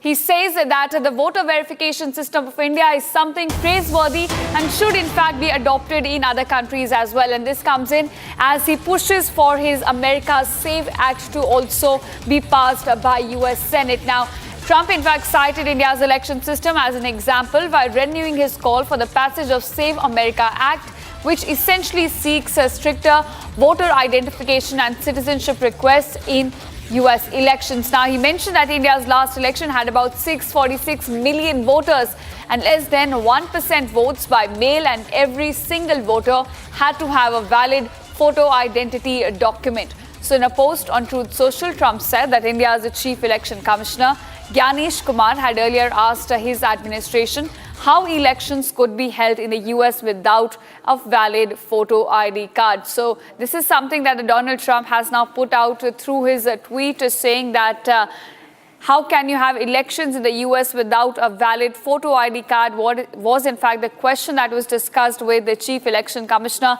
Gyanesh Kumar. He also cited that how in last elections there were about 646 million voters and less than 1% of them voted through mail. Now, we have seen Donald Trump, in fact, talking about getting rid of the mail voting system in the United States. And on those lines, he's now used and cited India's example, in fact, to push for identification system in US as well. And this also comes in as he's renewing his call to get the Save America Act passed by the US Senate as well. So this comes in as Donald Trump doubles down on his pressure to get the Save America Act passed in the US using successful example of India's election system. All right, my colleague Harsh also joins us with more details on this. Harsh, now we've seen, within India, there are some who continue to criticize India's election model. But there you have Donald Trump praising India's election model and also using it as an example to push his Save America Act in the US. Right, Dishita. Now, this post itself becomes very significant because we have seen a long-standing deadlock between the government of India and the opposition, especially as far as the Chief Election Commissioner Gyanesh Kumar is considered. Now, Donald Trump, in his Truth Social post, has clearly mentioned that last week, Gyanesh Kumar had a word with the American administration, and he has clearly lauded India's election approach. In fact, India's election system. He says that over 646 million people voted in India in its last elections, and he has clearly applauded India's election system. He says that less than 1% of these voters in India used mail to vote, and that is exactly why he's saying that it's high time that America should also learn, and they should also now put clear emphasis on Save America Bill. Now, what is Save America Bill? Donald Trump has been clearly being critically vocal about this particular act. He has been calling support from the opposition. However, Republicans and Democrats both have been standing in a long deadlock when we talk about the Save America Act. But they say, what Donald Trump says, that it is very essential for the government of America and for America to conduct fraud-less elections. And that is exactly why he has now pointed out, in fact, has pointed out Gyanesh Kumar's election model, clearly emphasizing on India's election model, and that is exactly what we are learning. The language, the choice of words that the American president has used in regards to the election system in India, in regards to the Chief Election Commissioner, Gyanesh Kumar, and this is in a clear words, means that Donald Trump has clearly said that Gyanesh Kumar, in a way, has fooled the American administration as far as the election system in India is considered. And he has also mentioned, in fact, this particular data has also been mentioned in the White House website, where they also say, in fact, this website clearly mentions that Brazil and India are two countries that have now clearly put up the biometric data of all its voters in the system. And this is the way ahead to conduct free and fair elections in any country. And that is exactly what we are learning with Donald Trump's latest social media post, where he has clearly lauded India's election approach and the model that has been pushed up by the Chief Election Commissioner, Gyanesh Kumar himself. Right, all right. Thanks so much, Harsh, for joining us. Do continue to stay with me. We're getting some breaking updates on other developments as well.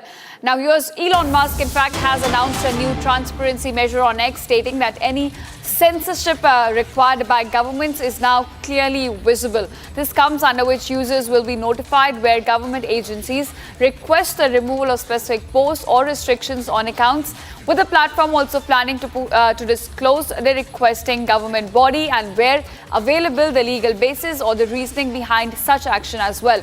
Now, the government official has responded on that request, saying that Elon Musk-owned X will have to follow the law of the land regarding its new rule to make government content takedown requests public, responding to Musk's Saturday announcement that any censorship required by the government is clearly now visible on the platform. So, you know, we broke this news, Harsh, before as well, and now the government response is very clear in this regard, that X will have to follow the laws of Bharat, will have to abide by the legal framework that India follows. Right, Nishita. Now, earlier we saw how the government of India went against Meta when it tried to build up an exception for itself. Now it's X versus the government of India, where the government of India has made it amply clear that any company, any organization or any social media company that operates in India will have to follow the law of the land. And that is exactly what we are seeing here. That is exactly what we have learned earlier in the case of Meta versus the government of India.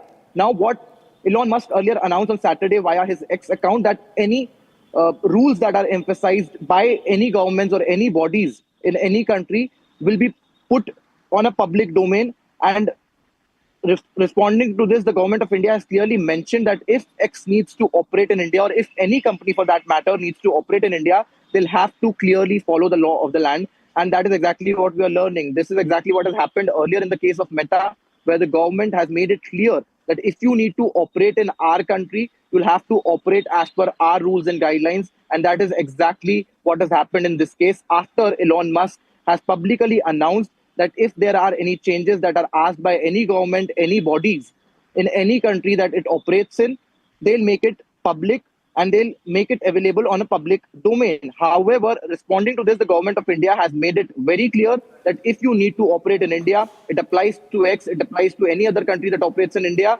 You will have to follow the law of the land. All right, so that's the red line drawn by the Indian government on this regard. Thanks so much, Harsh, for joining us and getting us the latest. And now we are shifting focus to what is unfolding in Jharkhand. Now, students who had cleared the JSSC CGL examination in the state have now launched a protest after Chief Minister Hemant Soren ordered the cancellation of the exam. Now, this has essentially created a fresh controversy as successful candidates now claim that they had become suddenly jobless, while other JPSCSC and JSSC aspirants who are protesting the process celebrated the government's decision. So, right after there was an order came in from the government seeking a cancellation of a JSSC CGL examination. There is another set of students, essentially students who have qualified the examination, who are now protesting. They've hit the streets, and these are the visuals that we're getting in, where another stir now seems to be brewing up in Jharkhand, and this comes in after CM Hemant Soren ordered the cancellation of a JSSC CGL examination after several irregularities are flagged in the recruitment process. So this comes in as one hunger strike has come to an end, which was led by student activist Devendra Mato. Another set of protesters have now hit the streets in Jharkhand, basically opposing the cancellation of a JSSC CGL examination. So those are the two pictures which are now emerging out of Jharkhand as the stir continues on the ground. In fact, let's listen in to the reactions we're getting on this.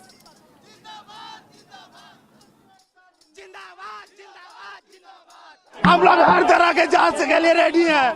आप जांच कीजिए, जो गलती आता है उसको कीजिए, लेकिन कुछ लोगों के लिए हम लोग के लिए साधा न्याय मत कीजिए सर। हम लोग के लिए साधा न्याय मत कीजिए। मेरा नाम रोशन कुमार है। ये तो पोस्ट पर दे, तो पोस्ट पर हम जांच कराने के लिए तैयार हैं। जो बोलिएगा साहब लेके आए हैं, पूरा डॉक्यूमेंट लेके आए हैं, लेकिन मत कीजिए। आप सरकार, आप हम लोग को नियुक्ति दिए थे, आप ही का मत कीजिए। CBI जांच कीजिए, जहाँ से जो जांच करना है वो जांच कीजिए, लेकिन हम लोग के साथ अन्याय मत कीजिए सर। मैं अपनी माँ और पापा से कहना चाहूँगा कि कृपया माँ और पापा आप लोग धैर्य रखें, हम फिर से जीतेंगे। सरकार से भी हम अपील करेंगे, कृपया अपने ये कठोर जो निर्णय लिए उसको वापस ले। हमारा इस सरकार के निर्णय से माननीय न्यायालय का जो आदेश था उसकी अवहेलना की गई है। ये काफी एक प्रकार से हम बोल सकते हैं कि न्याय की आज हार हुई, माननीय न्यायालय की आज हार हुई, हम ये कहना चाहेंगे। हम लोगों का सब हम लोग जब आए हैं अपने स्वतंत्र तरीके से और फ्रेश तरीके एग्जाम दे करके, तो क्यों इस तरीके से कदम उठाया जा रहा है? हम लोग का कहना है कि आप जांच करिए, जांच में जो त्रुटि मिलेगा उसको हटाइए ना। CID जांच को लेकर के इनका रुख बिल्कुल साफ है। शुरुआत के दिनों से इनका रुख बिल्कुल साफ है कि देखिए CBI जांच में जो भी चीजें आती है। And now we are shifting focus to what is unfolding right now in Pakistan. Former country's Prime Minister Imran Khan is now experiencing blood pressure fluctuations, palpitation, headaches and severe mental stress. This comes in during a medical examination which took place on August 1st. And now the report which has been submitted to the Supreme Court has revealed the condition of Imran Khan, who continues to remain at Adiala Jail. Now remember, this also comes in as the pressure continues to mount over the jail administration over the worsening health condition of the former Prime Minister of the country. In fact, the detailed report says Imran Khan complained of fluctuations in blood pressure, restlessness, rapid heartbeat and severe mental stress, following which his doctor, in fact, also recommended that there is a need to reduce mental stress, otherwise his health condition would continue to worsen at Adiala Jail. So this comes in as he remains behind bars, and the family as well as his party PTI, there have been a mounting pressure to demand access to Imran Khan. They have been calling for his immediate transfer to a hospital as well.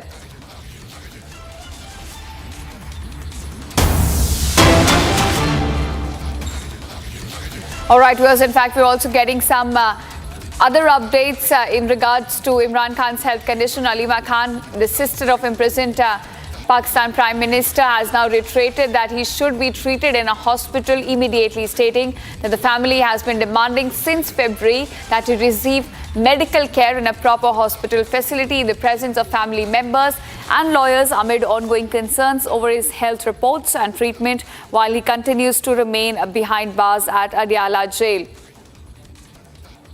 Let's in fact listen in to what the sister is now demanding. हमारा दर्द पहले पहचानो। आपके घर में आपकी वालदा, आपके भाई जब बीमार होते हैं, आप मुझे बताओ सबसे पहले आपकी तरजीह क्या होगी? उसको बेहतर से बेहतर अस्पताल में फौरन इलाज करवाया जाए। आप नहीं करेंगे? आज आपको वो दर्द नहीं है हमारे भाई के लिए? आप वो दर्द नहीं खा रहे कि सबसे पहले इमरान खान का इलाज करवाएं हम अस्पताल में? हमने ये डिमांड कर रहे हैं फरवरी से कि इमरान खान का हक बनता है कि उनका इलाज करवाया जाए हमारी फैमिली की और लॉयर्स की मौजूदगी में।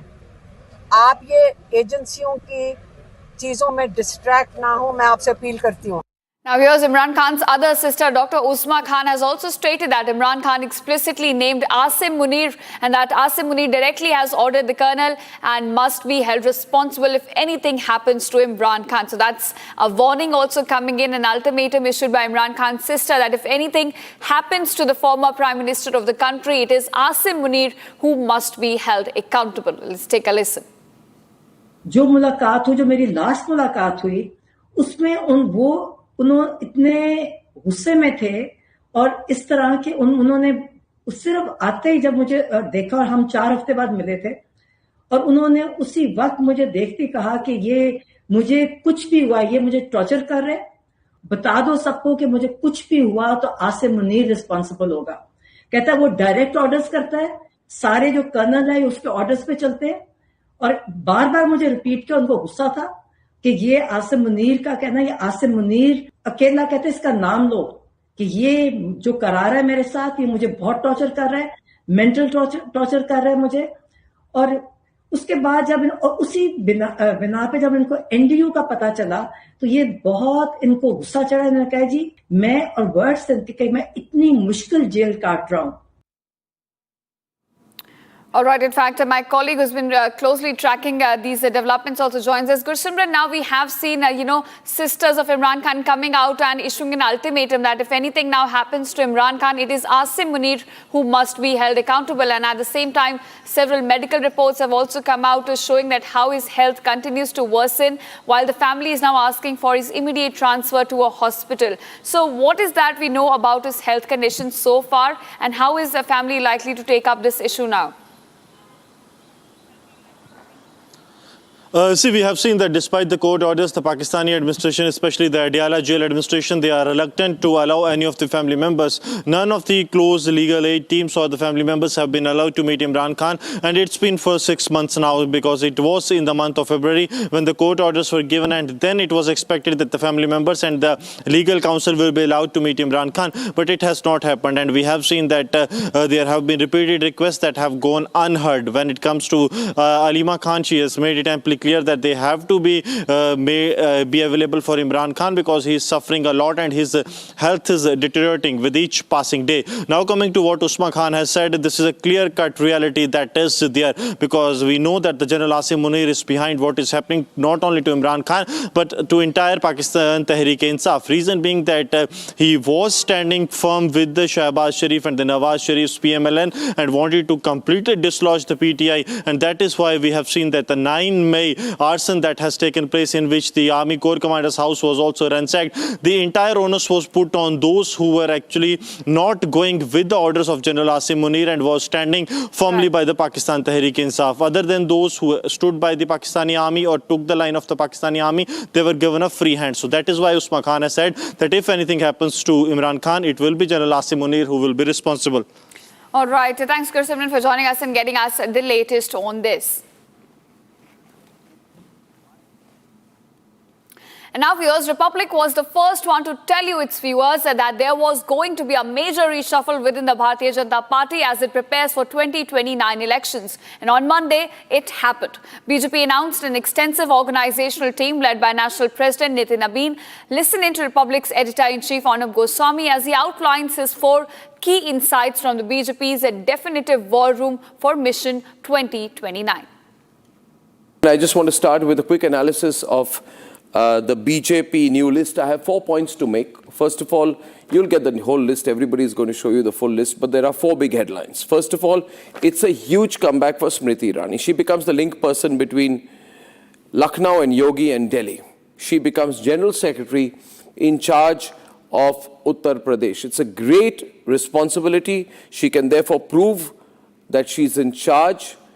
If there's a victory in Uttar Pradesh, she'll share the credit for it. But most importantly, for all the people who wrote that Smriti Irani's political career is over, now she is really the comeback queen. She exited the Union Cabinet after losing Amethi, right? And many people thought that this is the end of her political career, but here's a massive comeback. Never rule out Smriti Irani. She is making the biggest comeback by being directly in charge of the 2027 UP elections as General Secretary of the BJP.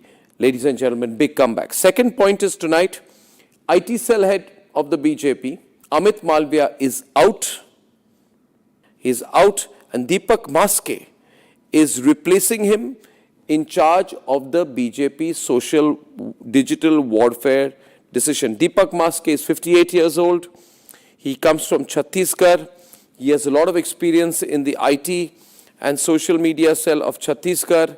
He will be responsible for a digital overhaul. What this reflects is that somewhere the BJP is understood. It has to do a course correction after the CJP, where the party was unable to compete in terms of social media narrative with those against the BJP. So this is big news in Amit Malviya, face of the BJP's IT strategy for a long time, out, replaced by a more experienced Deepak Maske, who comes in from Chhattisgarh. The third big news for me is that at the structural level, things don't change. So BL Santosh, very trusted by the Prime Minister, very trusted by Amit Shah particularly, retains the role of National General Secretary Organization.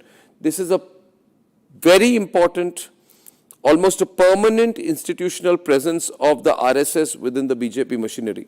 So the RSS continues to be very powerful within the BJP, and BL Santosh is the man who guides that. Fourth important headline tonight is that Piyush Goyal makes a comeback as treasurer. He was treasurer earlier. Now he has a very important commerce portfolio, and he is handling economic diplomacy for the government. This is a rare dual assignment which shows just how trusted he is. This, in my view, are the 4 key points. All right, viewers, so that's a wrap on this edition of Live and Breaking on Republic TV with me, Shita Mitra. Don't go anywhere. Coming up after a short break, Donald Trump cites India's election system as an example while renewing his call for the passage of Save America Act. All the updates lined up on the other side. Stay tuned.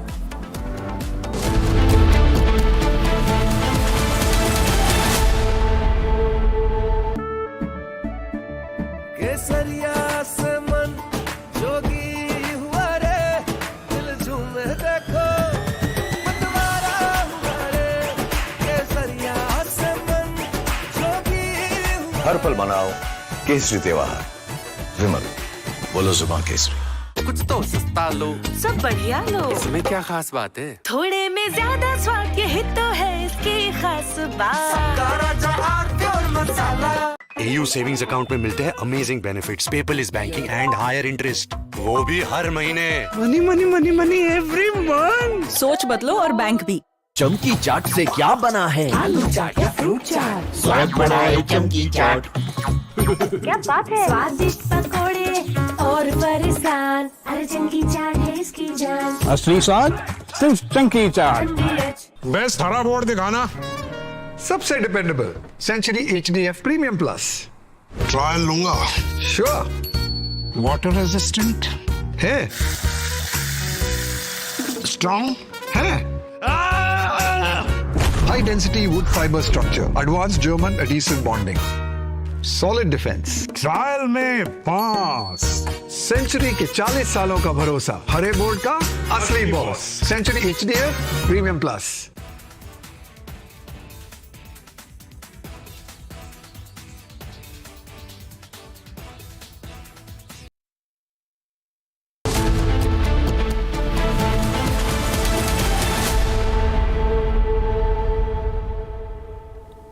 All right, welcome back, viewers. It's time to track other headlines which are coming to life from across the nation in our special segment called Bharat in One.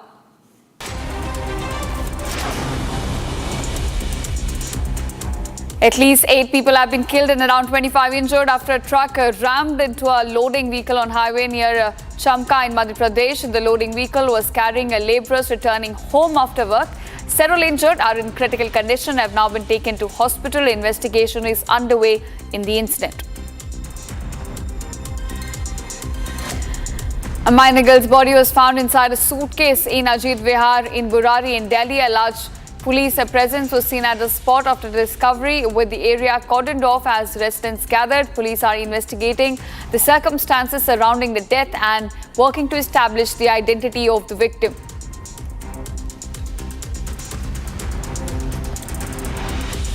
Fire broke out in the basement of an electric showroom on S.R. Verma Road in Patna. Fire tenders rushed to the spot and brought the blaze largely under control. The basement housed a parking area and a warehouse storing electronic goods. A short circuit is suspected to have triggered the fire, but the exact cause yet to be ascertained.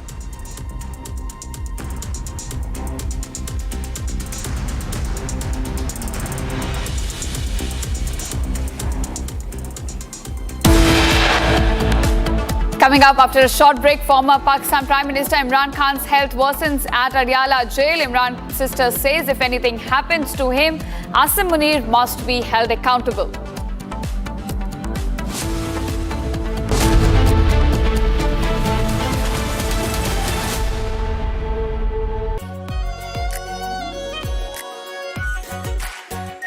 Our Pure Shahi Paneer Masala. Delicious, healthy, every day. In the India Today Best Universities Survey, India's #1 ranked universities in various streams are JNU Delhi, Amity University, AIMS Delhi, IIT Delhi, and National Law School Bengaluru. चमकी चाट से क्या बना है? आलू चाट या fruit चाट, स्वाद बढ़ाए चमकी चाट। क्या बात है? स्वादिष्ट पकोड़े और परेशान, अरे चमकी चाट है इसकी जान। असली स्वाद सिर्फ Chunky chaat. I wake up wearing someone else again. Don't let it slip. I'm losing. I don't wanna be safe anymore. Finding myself. That's my moment of Sarah. R pure सूजी पास्ता उबालो मिलाओ और खाओ 8 minute में तैयार। क्या taste है सबका राजा आर प्योर मसाला। बेस्ट हरा बोर्ड दिखाना, सबसे dependable Century HDF premium plus. Trial लूंगा, श्योर। वाटर रेजिस्टेंट है, स्ट्रॉन्ग है, high density wood fibre structure, advance German adhesive bonding, solid defence, trial में पास, सेंचुरी के 40 सालों का भरोसा, हरे बोर्ड का असली बॉस, सेंचुरी।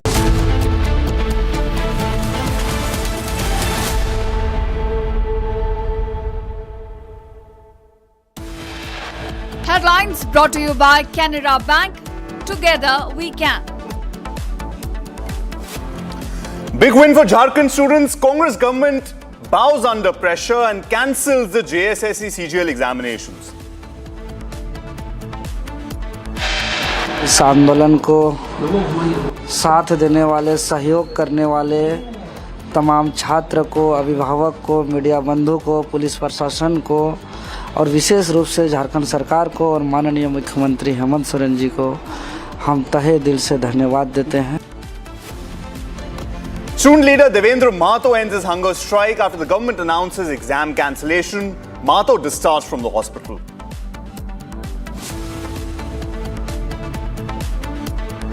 और कहीं ना कहीं माननीय प्रधानमंत्री के विजन को, प्रधानमंत्री के संकल्प को ये टीम जमीन स्तर पर लेके जाएगी और कार्यकर्ताओं के साथ एक संबंध, जनता के साथ संवाद और निश्चित रूप से एक संकल्प के साथ काम करेगी। After massive BJP reshuffle, BJP President Nitin Nabin says the new team is for the future that will shape the future of India.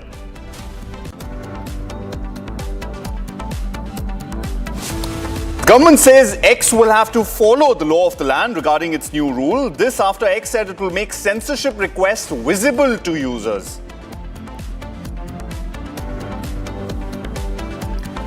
Trump cites India's election system as an example while renewing his call for the passage of the Save America Act, praises the voter verification system. मुझे देखते कहा कि ये बता दो सबको कि मुझे कुछ भी हुआ तो आसिम मुनीर रिस्पॉन्सिबल होगा, कि ये जो करा रहा है मेरे साथ, ये मुझे बहुत टॉर्चर कर रहा है, मेंटल टॉर्चर कर रहा है मुझे।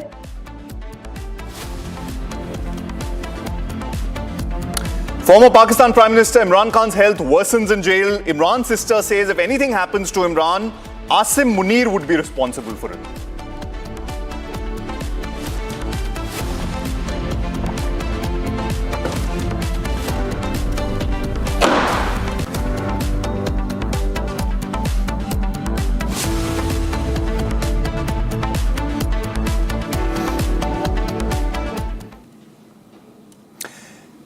Good morning, viewers. Welcome to Live and Breaking with me, Karun Seth on Republic.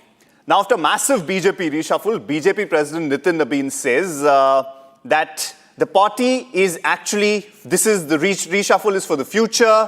What we've done is sweeping organizational overhaul, unveiling a fresh team of national office bearers under the national president Nitin Nabin. Now, the appointments approved by the party chief include 13 national vice presidents, 8 general secretaries, 16 national secretaries and several other key positions. Prominent among the national vice presidents are former Rajasthan Chief Minister Vasundhara Raje Scindia, Tirath Singh Rawat, Ram Madhav, Baijayant J. Panda, D. Purandeshwari, Rekha Verma, Varsha Ben Narendra Bhai Joshi, Bharti Praveen Pawar, Manpreet Singh Badal, Lal Singh Arya, M. Nagaraja, Tariq Mansoor and Madhu Chandra Kar. Take a listen into the reactions coming in. Party ने एक बड़ा सम्मान दिया है। विद्यार्थी काल से बहुत प्रतिकूलता में खूब लंबा काम किया, युवा मोर्चे के नाते भी। वो समय था जब राम जन्मभूमि, कश्मीर और बोफोर्स इस तरीके के आंदोलन हुआ करते थे, उसकी उपज हम लोग हैं। सत्ता उस समय कल्पना नहीं थी, लेकिन सत्ताएं आई। राजस्थान में भी सत्ताओं के खिलाफ भी हम लोगों ने संघर्ष किया। मैं अध्यक्ष था, कांग्रेस पार्टी की सरकार थी, एक बड़ा आंदोलन हम लोगों ने खड़ा किया। बाद में पार्टी ने मुझे हरियाणा की जिम्मेवारी दी, पार्टी की अपेक्षा थी, उसको पूरा किया।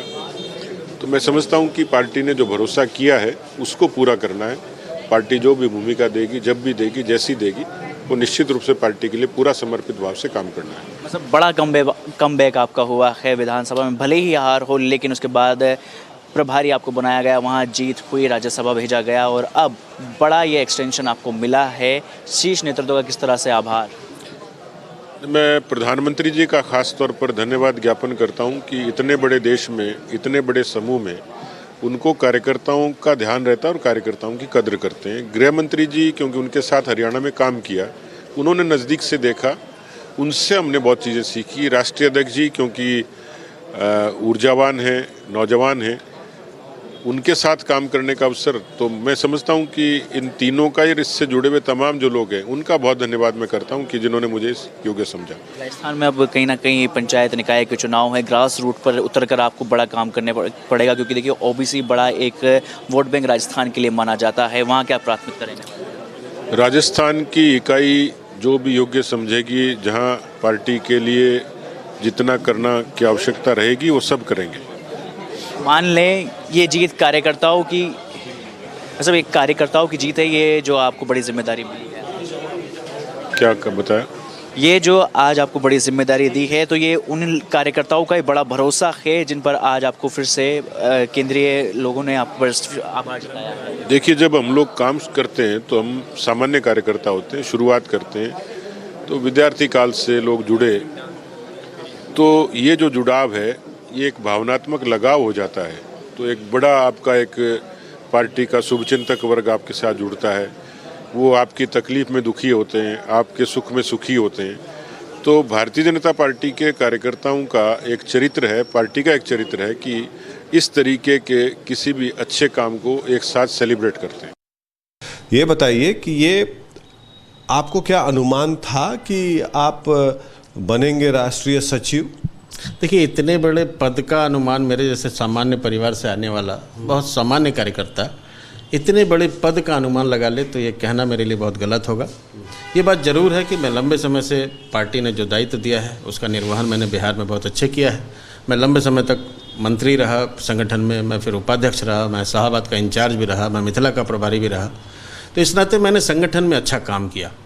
मैं आभार व्यक्त करता हूँ मेरे जैसे सामान्य परिवार से आने वाले कार्यकर्ता को इतना बड़ा दायित्व देने के लिए। मैं अपने पार्टी के यशस्वी राष्ट्रीय अध्यक्ष आदरणीय नितिन नवीन जी और देश के लोकप्रिय प्रधानमंत्री आदरणीय नरेंद्र भाई मोदी जी का मैं बहुत आभार प्रकट करता हूँ। जिम्मेवारी बड़ी है और आप किस तरह का नया काम करना चाहेंगे ताकि पार्टी का जो प्रोग्राम्स है या गवर्नमेंट का प्रोग्राम्स लोगों तक पहुँचे, पार्टी की साख बढ़े? देखिए, मैंने लंबे समय से जो बिहार में काम किया, तो आपको याद होगा 2025 में हमने एनडीए कार्यकर्ता सम्मेलन किया था। पार्टी ने मेरे ऊपर भरोसा किया और वो बड़ी काम की जिम्मेदारी मेरे ऊपर रखी थी और सफलतापूर्वक मैंने बिहार में वो कार्यक्रम संपन्न किए। प्रत्येक जिले में एनडीए का हम लोगों ने बड़ा कार्यकर्ता सम्मेलन कर में सफलता पाई है। इसके बावजूद अन्य प्रकार के कार्यक्रम, पार्टी के जो भी अभियान होते हैं, जो अलग प्रकार के कार्यक्रम होते हैं, विशेष कार्यक्रम होते हैं, उसमें भी मैंने अच्छा योगदान दिया है। तभी जाके पार्टी को ये भरोसा हुआ और पार्टी ने मेरे जैसे छोटे कार्यकर्ता के ऊपर इतना बड़ा भरोसा व्यक्त किया है। संगठन और सरकार के बीच सामंजस्य बैठाना भी एक अहम जिम्मेवारी है आप लोगों की, उसको आप किस रूप में देखते हैं? देखिए, जहाँ तक मैं आपको बताऊं कि आदरणीय नरेंद्र भाई मोदी जी के नेतृत्व में जिस प्रकार से देश तरक्की कर रहा है और जिस प्रकार से वो नेता एक ऐसे हैं जिनको पूरा देश और दुनिया में उनकी एक अलग प्रकार की प्रतिष्ठा है, तो यहाँ पे सब चीज़ें बहुत सिस्टमेटिक, बहुत अच्छे ढंग से चलती हैं। अभी आपने देखा होगा कि बंगाल जैसे कठिन चुनाव को भी आदरणीय मोदी जी के नेतृत्व में हमने वहाँ प्रचंड विजय पाई है। आने वाले समय में भी जिस प्रकार के भी चुनाव होंगे, भारतीय जनता पार्टी का एक एक कार्यकर्ता, पूरा पार्टी संगठन आदरणीय मोदी जी के नेतृत्व में हम सब प्रकार की सफलता पाएंगे। और राष्ट्रीय अध्यक्ष नितिन नवीन जी के साथ पहले भी काम करने का अनुभव रहा होगा, तो आपका अनुभव कैसा रहा? देखिए, मैंने राष्ट्रीय अध्यक्ष जी के साथ तो संगठन में एक साथ मिल के काम मैंने नहीं किया है कभी, लेकिन राष्ट्रीय अध्यक्ष जी जब यहाँ पे विधायक थे, जब यहाँ पे वो सरकार के मंत्री थे, तो हमारा और उनका लगातार इंटरेक्शन रहा है। तो राष्ट्रीय अध्यक्ष जी मुझे जानते हैं, मेरे जैसे छोटे कार्यकर्ता को भी वो जानते हैं और उन्होंने अवसर दिया है, मैं उसके लिए बहुत आभारी हूँ। कहते हैं हमेशा कि बीजेपी का वॉच टावर बड़ा मजबूत है, इसी वॉच टावर के तहत आपको पिक कर लिया गया। देखिए, मैं तो ये नहीं कहूँगा कि किस कारण से पिक किया, लेकिन ये ज़रूर है कि मेरे कई कार्यकर्ताओं ने काम किया है, लगातार काम किया। मैं सौभाग्यशाली हूँ कि इतने बड़े संगठन में इतने बड़े दायित्व का मुझे निर्वहन करने का अवसर मिल रहा है। देने के पहले कुछ फ़ोन आया था आपको? नहीं, इस प्रकार के फ़ोन तो लगातार, चूँकि मैं उपाध्यक्ष रहा हूँ, तो शीर्ष नेतृत्व का फ़ोन अलग अलग कार्यक्रमों के कारण भी और हालचाल के नाते भी लोगों के फ़ोन, सभी नेताओं के फ़ोन आते हैं, तो इस नाते भी सबके फ़ोन आते हैं। और आप लोग की बैठक कब है दिल्ली में? अभी उसकी सूचना हम लोगों को मिलेगी तो मैं जरूर वहाँ रहूँगा। ये बताइए कि आप जो बने हैं आज राष्ट्रीय सचिव, तब से फ़ोन की घंटी आपकी बज रही होगी लगातार, मोतिहारी से खासकर बहुत लोग फ़ोन कर रहा होगा। देखिए, मैं बताऊं कि बिहार में भारतीय जनता पार्टी के कार्यकर्ता हम सब एक परिवार हैं, और जब परिवार में किसी एक कार्यकर्ता को थोड़ा सा प्रोत्साहन मिलता है, उसको कुछ अवसर मिलता है, तो पूरे कार्यकर्ता, पूरा परिवार हमारा मिलके हम सब उस खुशी को व्यक्त करते हैं। मैं सौभाग्यशाली हूँ, मुझे सभी कार्यकर्ताओं ने, बिहार के लगभग सभी जिलों से, सभी जिला अध्यक्षों ने, सभी सीनियर कार्यकर्ताओं ने, सामान्य कार्यकर्ताओं ने भी लगातार वो फ़ोन करते हैं। मेरी सबसे लगातार बात पहले भी होती थी, आज कुछ ज़्यादा फ़ोन आने का निश्चित रूप से भाजपा के उपाध्यक्ष थे यहाँ पर, तो आप कई जिलों के प्रभारी भी थे। मैं भाजपा के उपाध्यक्ष के नाते मिथिला क्षेत्र का प्रभारी रहा बाद में जब सम्राट चौधरी जी जब हमारे प्रदेश अध्यक्ष बने तो उन्होंने मुझे शाहबाद की जिम्मेदारी दी। तो इस नाते भी और अन्य कार्यक्रमों के माध्यम से भी पूरे बिहार में मुझे घूमने का, कार्यक्रम करने का, लोगों के साथ इंटरेक्ट करने का अवसर लगातार मिलता रहा है। पार्टी ने मुझे हमेशा अवसर दिया है। First of all, I am very thankful to Sri Nidhambi ji, the Honorable National President, and the national leadership for entrusting me this opportunity again.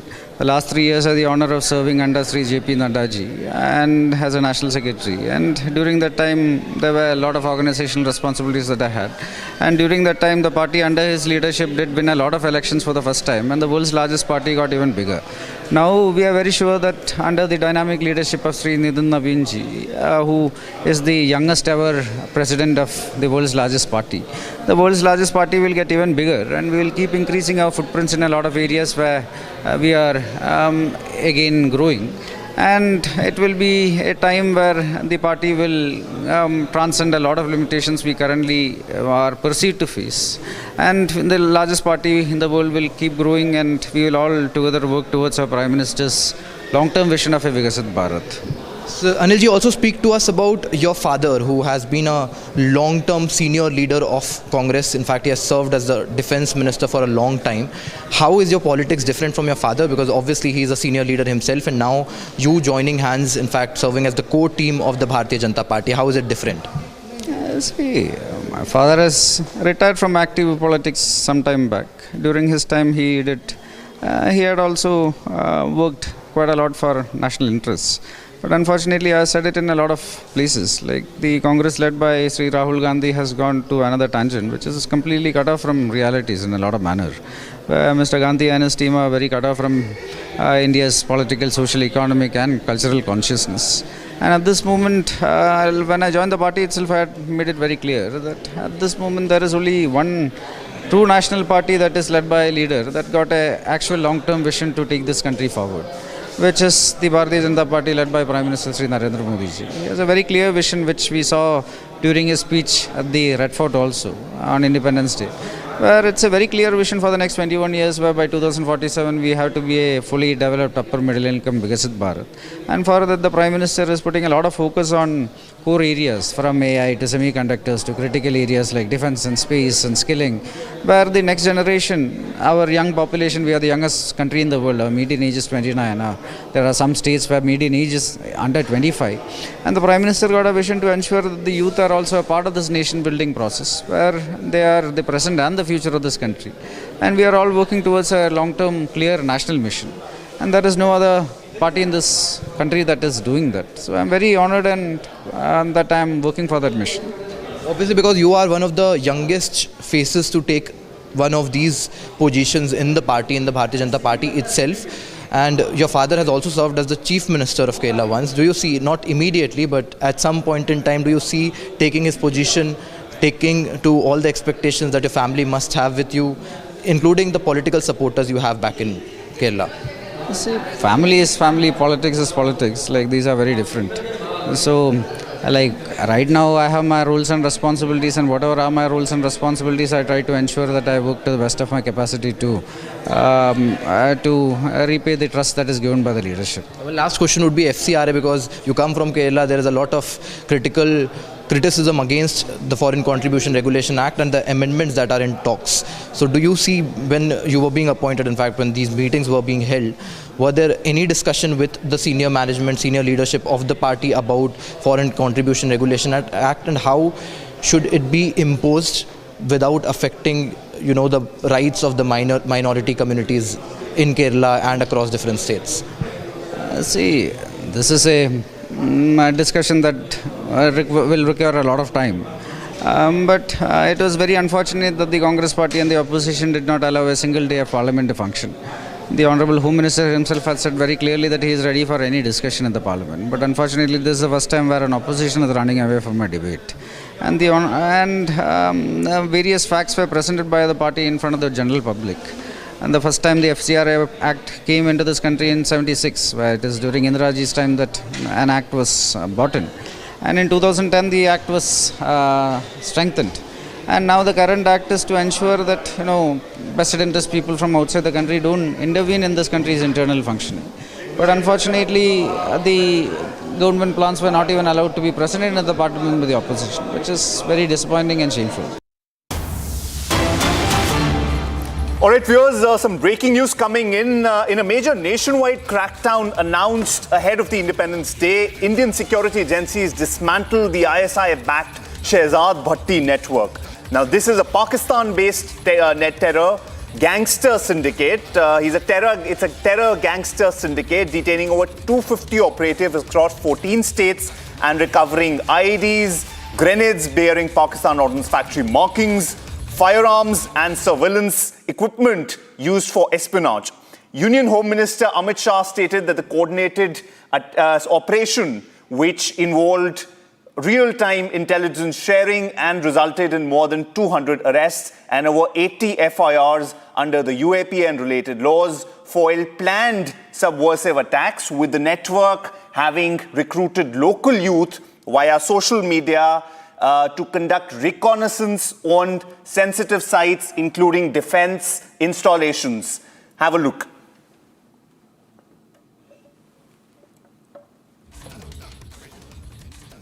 Now remember, this is the Shehzad Bhatti network. Shehzad Bhatti is a gangster turned terror operative backed by the ISI. He operates from Dubai and Pakistan. And this is following Amit Shah's post on X that a coordinated operation was conducted by the central agencies in coordination with police forces ahead of, this is starting August 12th, ahead of the Independence Day celebrations, where they foiled planned terrorist activities which were planned by the Shehzad Bhatti network across India. More than 250 people were detained. And now we've got Saurav joining us live on this. Saurav, what specific intelligence inputs did we receive regarding the Shehzad Bhatti network? Tell us more about this, and how many of these detained were actually active operators versus sleeping cells? Yes, definitely a total of 253 terrorists have been arrested by the security agencies of India across 14 states before the Independence Day on August 12. After intelligence input that Shehzad Bhatti, who is a gangster, Pakistan-based gangster, and who is also backed by the ISI, he has recruited these people in India to conduct anti-national activities and terror activities to disrupt peace and harmony in the country before the Independence Day. However, the Indian security agencies have arrested all these 253 terrorists across the 14 states, and now from their possession, remember, IED material, bombs, petrol bombs, explosives and pistols, live cartridges, CCTV cameras were recovered, and in those CCTV cameras there were footages of the military installations and the other police installations so that they could attack them, and they were doing the reconnaissance of this whole area so that they were choosing, they can choose their target to attack these installations in India so that there is a disruption of peace and harmony before the Independence Day. And now these people have been arrested across 14 states by the Indian security agencies. It was a joint operation conducted on August 12.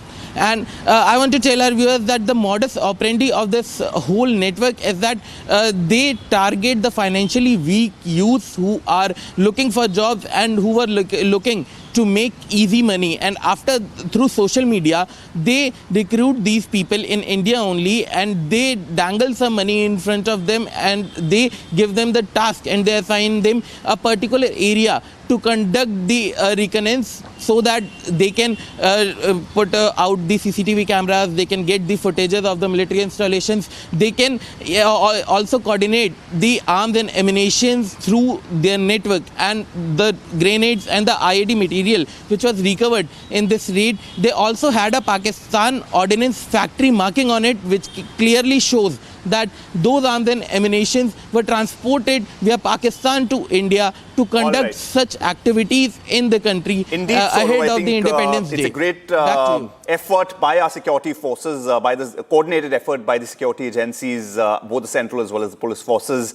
And I only fathom, what would have happened had they not busted this network ahead of the Independence Day celebrations. All right, viewers, moving on. Now, another story. A high school student opened fire at the Atano de Zamboanga University campus in Zamboanga City, southern Philippines on Tuesday morning, killing a fellow student before dying by suicide, according to local officials. Now, the gunman, reported as a grade 7 or a junior high school student, actually live streamed parts of the attack, first targeting a teacher who was not confirmed hit yet, but before shooting the student victim. Authorities have confirmed that 2 fatalities in total, with the situation brought under control within about an hour and classes suspended. Now, another unfortunate incident of a high school student opening fire. This has happened in southern Philippines, where the student has killed a fellow student before himself dying by suicide. And it's been reported that the gunman was actually just a grade 7 or a junior high school student. What's more surprising is that the student actually live streamed parts of the attack. If you see on your screen, there is the student who was actually then died by suicide. And before dying by suicide, the student actually live streamed parts of the attack.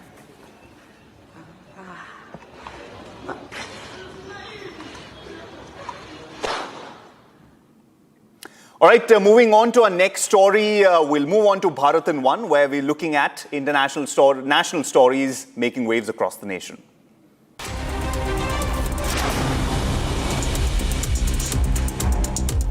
At least 8 people have been killed and around 25 injured after a truck rammed into a loading vehicle on highway near Chamka in Madhya Pradesh.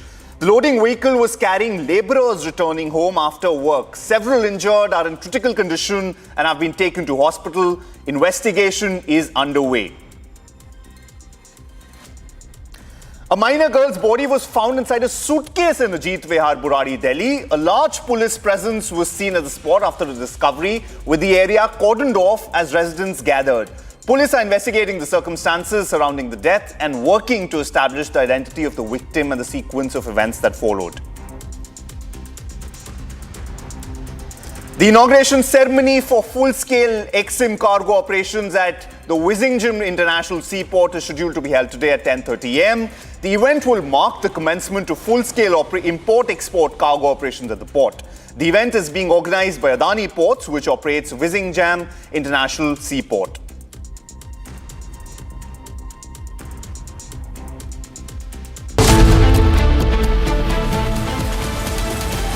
कुछ तो सस्ता लो, सब बढ़िया लो। इसमें क्या खास बात है? थोड़े में ज्यादा स्वाद, यही तो है इसकी खास बात। AU करंट अकाउंट के साथ मिलता है free UPI QR overdraft facility और एक ही ऐप से बैंक के सारे काम। AU सोच बदलो और बैंक भी। चमकी चाट से क्या बना है? सैंडविच लस्सी और छाछ हर घूंट में चमकी चाट, ड्राई फ्रूट और दही बड़े। चमकी चाट से स्वाद बढ़े। असली स्वाद सिर्फ चमकी चाट। यानी इस घर में कुछ है जो टूटता नहीं। ये पिलर कभी नहीं टूटेगा। रुंगटा स्टील TMT से बना। रुंगटा नहीं तो घर स्ट्रॉन्ग नहीं। रुंगटा स्टील TMT बार एकदम solid.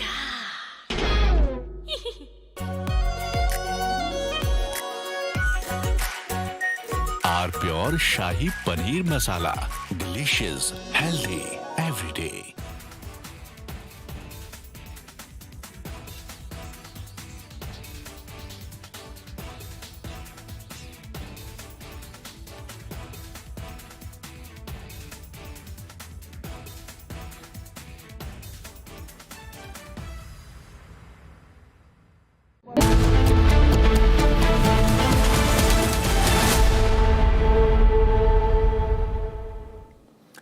Viewers, you're watching Live and Breaking with me, Karun Seth, on Republic.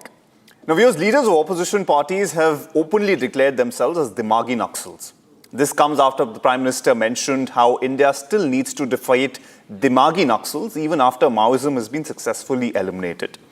But how people of political stature like Arvind Kejriwal, like Mehbooba Mufti, like P. Chidambaram so openly support Maoism? Have they forgotten how many security personnel have been martyred? How many civilian lives lost in the battle against Maoism? Listen into Republic's Editor-in-Chief Arnab Goswami as he takes on these Dimagi Naxals. Ladies and gentlemen, the only thing you can be if you're not a nationalist is a Dimagi Naxal. If you think that you can be on both sides, you can't. I believe, especially going through what we are going as a country, it's time to choose whether you're a nationalist or a Dimagi Naxal. First, let us define what a Dimagi Naxal is and then you decide if you want to be one. Kejriwal says he's a Dimagi Naxal. Mr. Kejriwal, Mr. Rahul Gandhi, and all the Dimagi Naxals out there, including Mr. Chidambaram, here is my definition of a Dimagi Naxal. 11 points. You are a Dimagi Naxal if you have supported directly or indirectly Sarjeel Imam and Omar Khalid. If you have stood to compromise India, break India, directly or indirectly, target India's sovereignty, say that we will break the chicken's neck because there are a lot of Muslims in that area and there are a lot of Muslims in Assam, we have to use the Muslim demographic advantage to break the map of India, then you are a Dimagi Naxal. So anyone who supports Sarjeel Imam or Umar Khalid is 100% a Dimagi Naxal. Number 2, you are a Dimagi Naxal if you are somebody like Yogendra Yadav, an absolute out-and-out hypocrite who undermines Parliament and believes that the future of India will not be run from Parliament but from the streets. Then you're a frustrated person who has lost an election, lost his deposit, cannot even win a housing colony election like Yogendra Yadav, and because you're a complete frustrated man, you decide to subvert Indian democracy, then you're a Dimagi Naxal. You're a Dimagi Naxal number 3 if you're someone like Arundhati Roy, the pseudo-intellectual Naxal sympathizers, Gandhians with guns, blah, blah, blah, and says this is part of a structural process, tries to use some complicated English to defend violence against the state. These are opportunists of the worst kind. Coconuts, ladies and gentlemen, brown outside, white inside, slavish mentality in 2026, Dimagi Naxals. A person as lowbrow as Arundhati Roy, who says when she hears filthy abuse, she feels a sense of catharsis. I feel nothing but pity for you, Arundhati Roy, and for your brigade. Number 4, a Dimagi Naxal in the same vein is a person who supports the CJP's violence, the sexual perversions, the filthy abuse, the presence of 2,800 hardened criminals, perverts who unzipped their pants and flashed their private parts and said this was a students' protest. These were not students, these were Dimagi Naxals. A Dimagi Naxal is the person who has the temerity to, ladies and gentlemen, the temerity to try and lynch an RAF officer who lays a hands on gallantry award winners without having done anything for the country. They are Dimagi Naxals. A person like Mehbooba Mufti, who takes an ambiguous position on Kashmir, but is an out-and-out 100% opportunist. When she gets a chance, she becomes chief minister with the BJP's help. When out of power, she takes a Lashkar-e-Toiba position. She's absolutely a Dimagi Naxal. She should have put in jail or sent to Pakistan by now. Ladies and gentlemen, a Dimagi Naxal is a person also like Mallikarjun Kharge, Sonia Gandhi and Rahul Gandhi who disrespect the national song, try to cut it midway, and because it has references to Hindu gods, say we will not accept it, obviously because they want to defend a Muslim vote bank. All right, coming up, Trump cites India's election system as an example while renewing his call for the passage of the Save American Act, praises the voter verification system.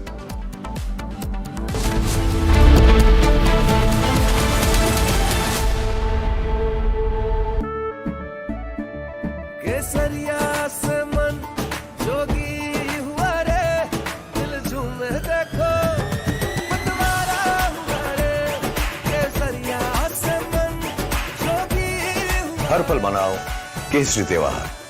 विमल, बोलो जुबान Kesari. Are pure सूजी pasta उबालो मिलाओ और खाओ 8 minute में तैयार। क्या टेस्ट है सबका राजा आर प्योर मसाला। इतने पेमेंट ऐप्स पर सेफ कौन सा? तो स्विच टू भीम, एकदम सेफ और भरोसेमंद। रिवॉर्ड्स भी मिलते रहते हैं। पाओ 20 रुपए का कैशबैक 20 रुपए से ज्यादा की पहली पेमेंट पर। भीम ऐप से करो पे। इट्स द माही वे। चमकी चाट से क्या बना है? सैंडविच लस्सी और छाछ हर घूंट में चमकी चाट। ड्राई फ्रूट और दही बड़े। चमकी चाट से स्वाद बढ़े। असली स्वाद सिर्फ चमकी चाट। We all From Asia's largest news headquarters, setting the agenda for Bharat.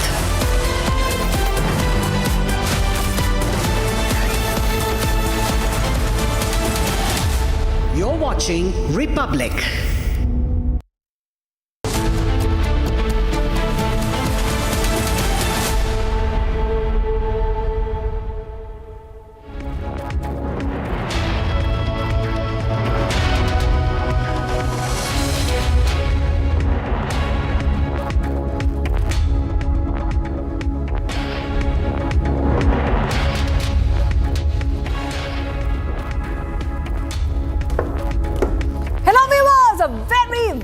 Good morning. We are live and we are breaking. I'm Shivangi Shukla getting you the latest. We have a lot lined up for you because a lot is happening, viewers. From the new team of the BJP to the Jharkhand student protest.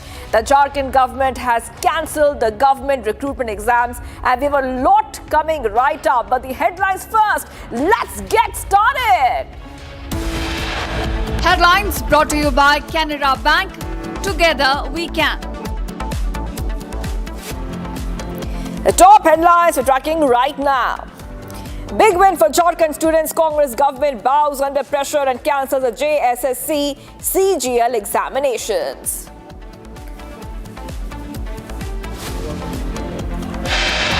इस आंदोलन को साथ देने वाले, सहयोग करने वाले तमाम छात्र को, अभिभावक को, मीडिया बंधु को, पुलिस प्रशासन को और विशेष रूप से झारखंड सरकार को और माननीय मुख्यमंत्री हेमंत सोरेन जी को हम तहे दिल से धन्यवाद देते हैं।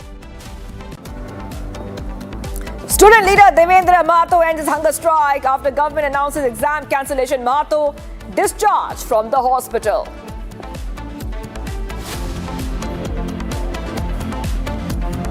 और कहीं न कहीं माननीय प्रधानमंत्री के विजन को, प्रधानमंत्री के संकल्प को ये टीम जमीन स्तर पर लेके जाएगी और कार्यकर्ताओं के साथ एक संबंध, जनता के साथ संवाद और निश्चित रूप से एक संकल्प के साथ काम करेगी। After massive BJP reshuffle, BJP President Nitin Nabin says the new team is for the future that will shape the future of India.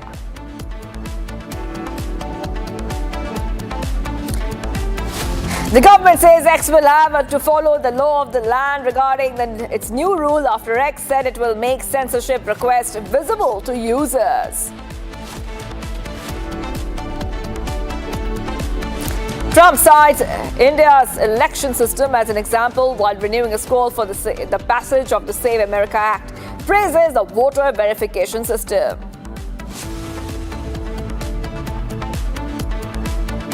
मुझे देखते कहा कि ये बता दो सबको कि मुझे कुछ भी हुआ तो आसिम मुनीर रिस्पॉन्सिबल होगा, कि ये जो करा रहा है मेरे साथ, ये मुझे बहुत टॉर्चर कर रहा है, मेंटल टॉर्चर कर रहा है मुझे। The former Pakistan Prime Minister Imran Khan's health worsens in jail. Imran's sister says if anything happens to Imran, Asim Munir would be responsible for it.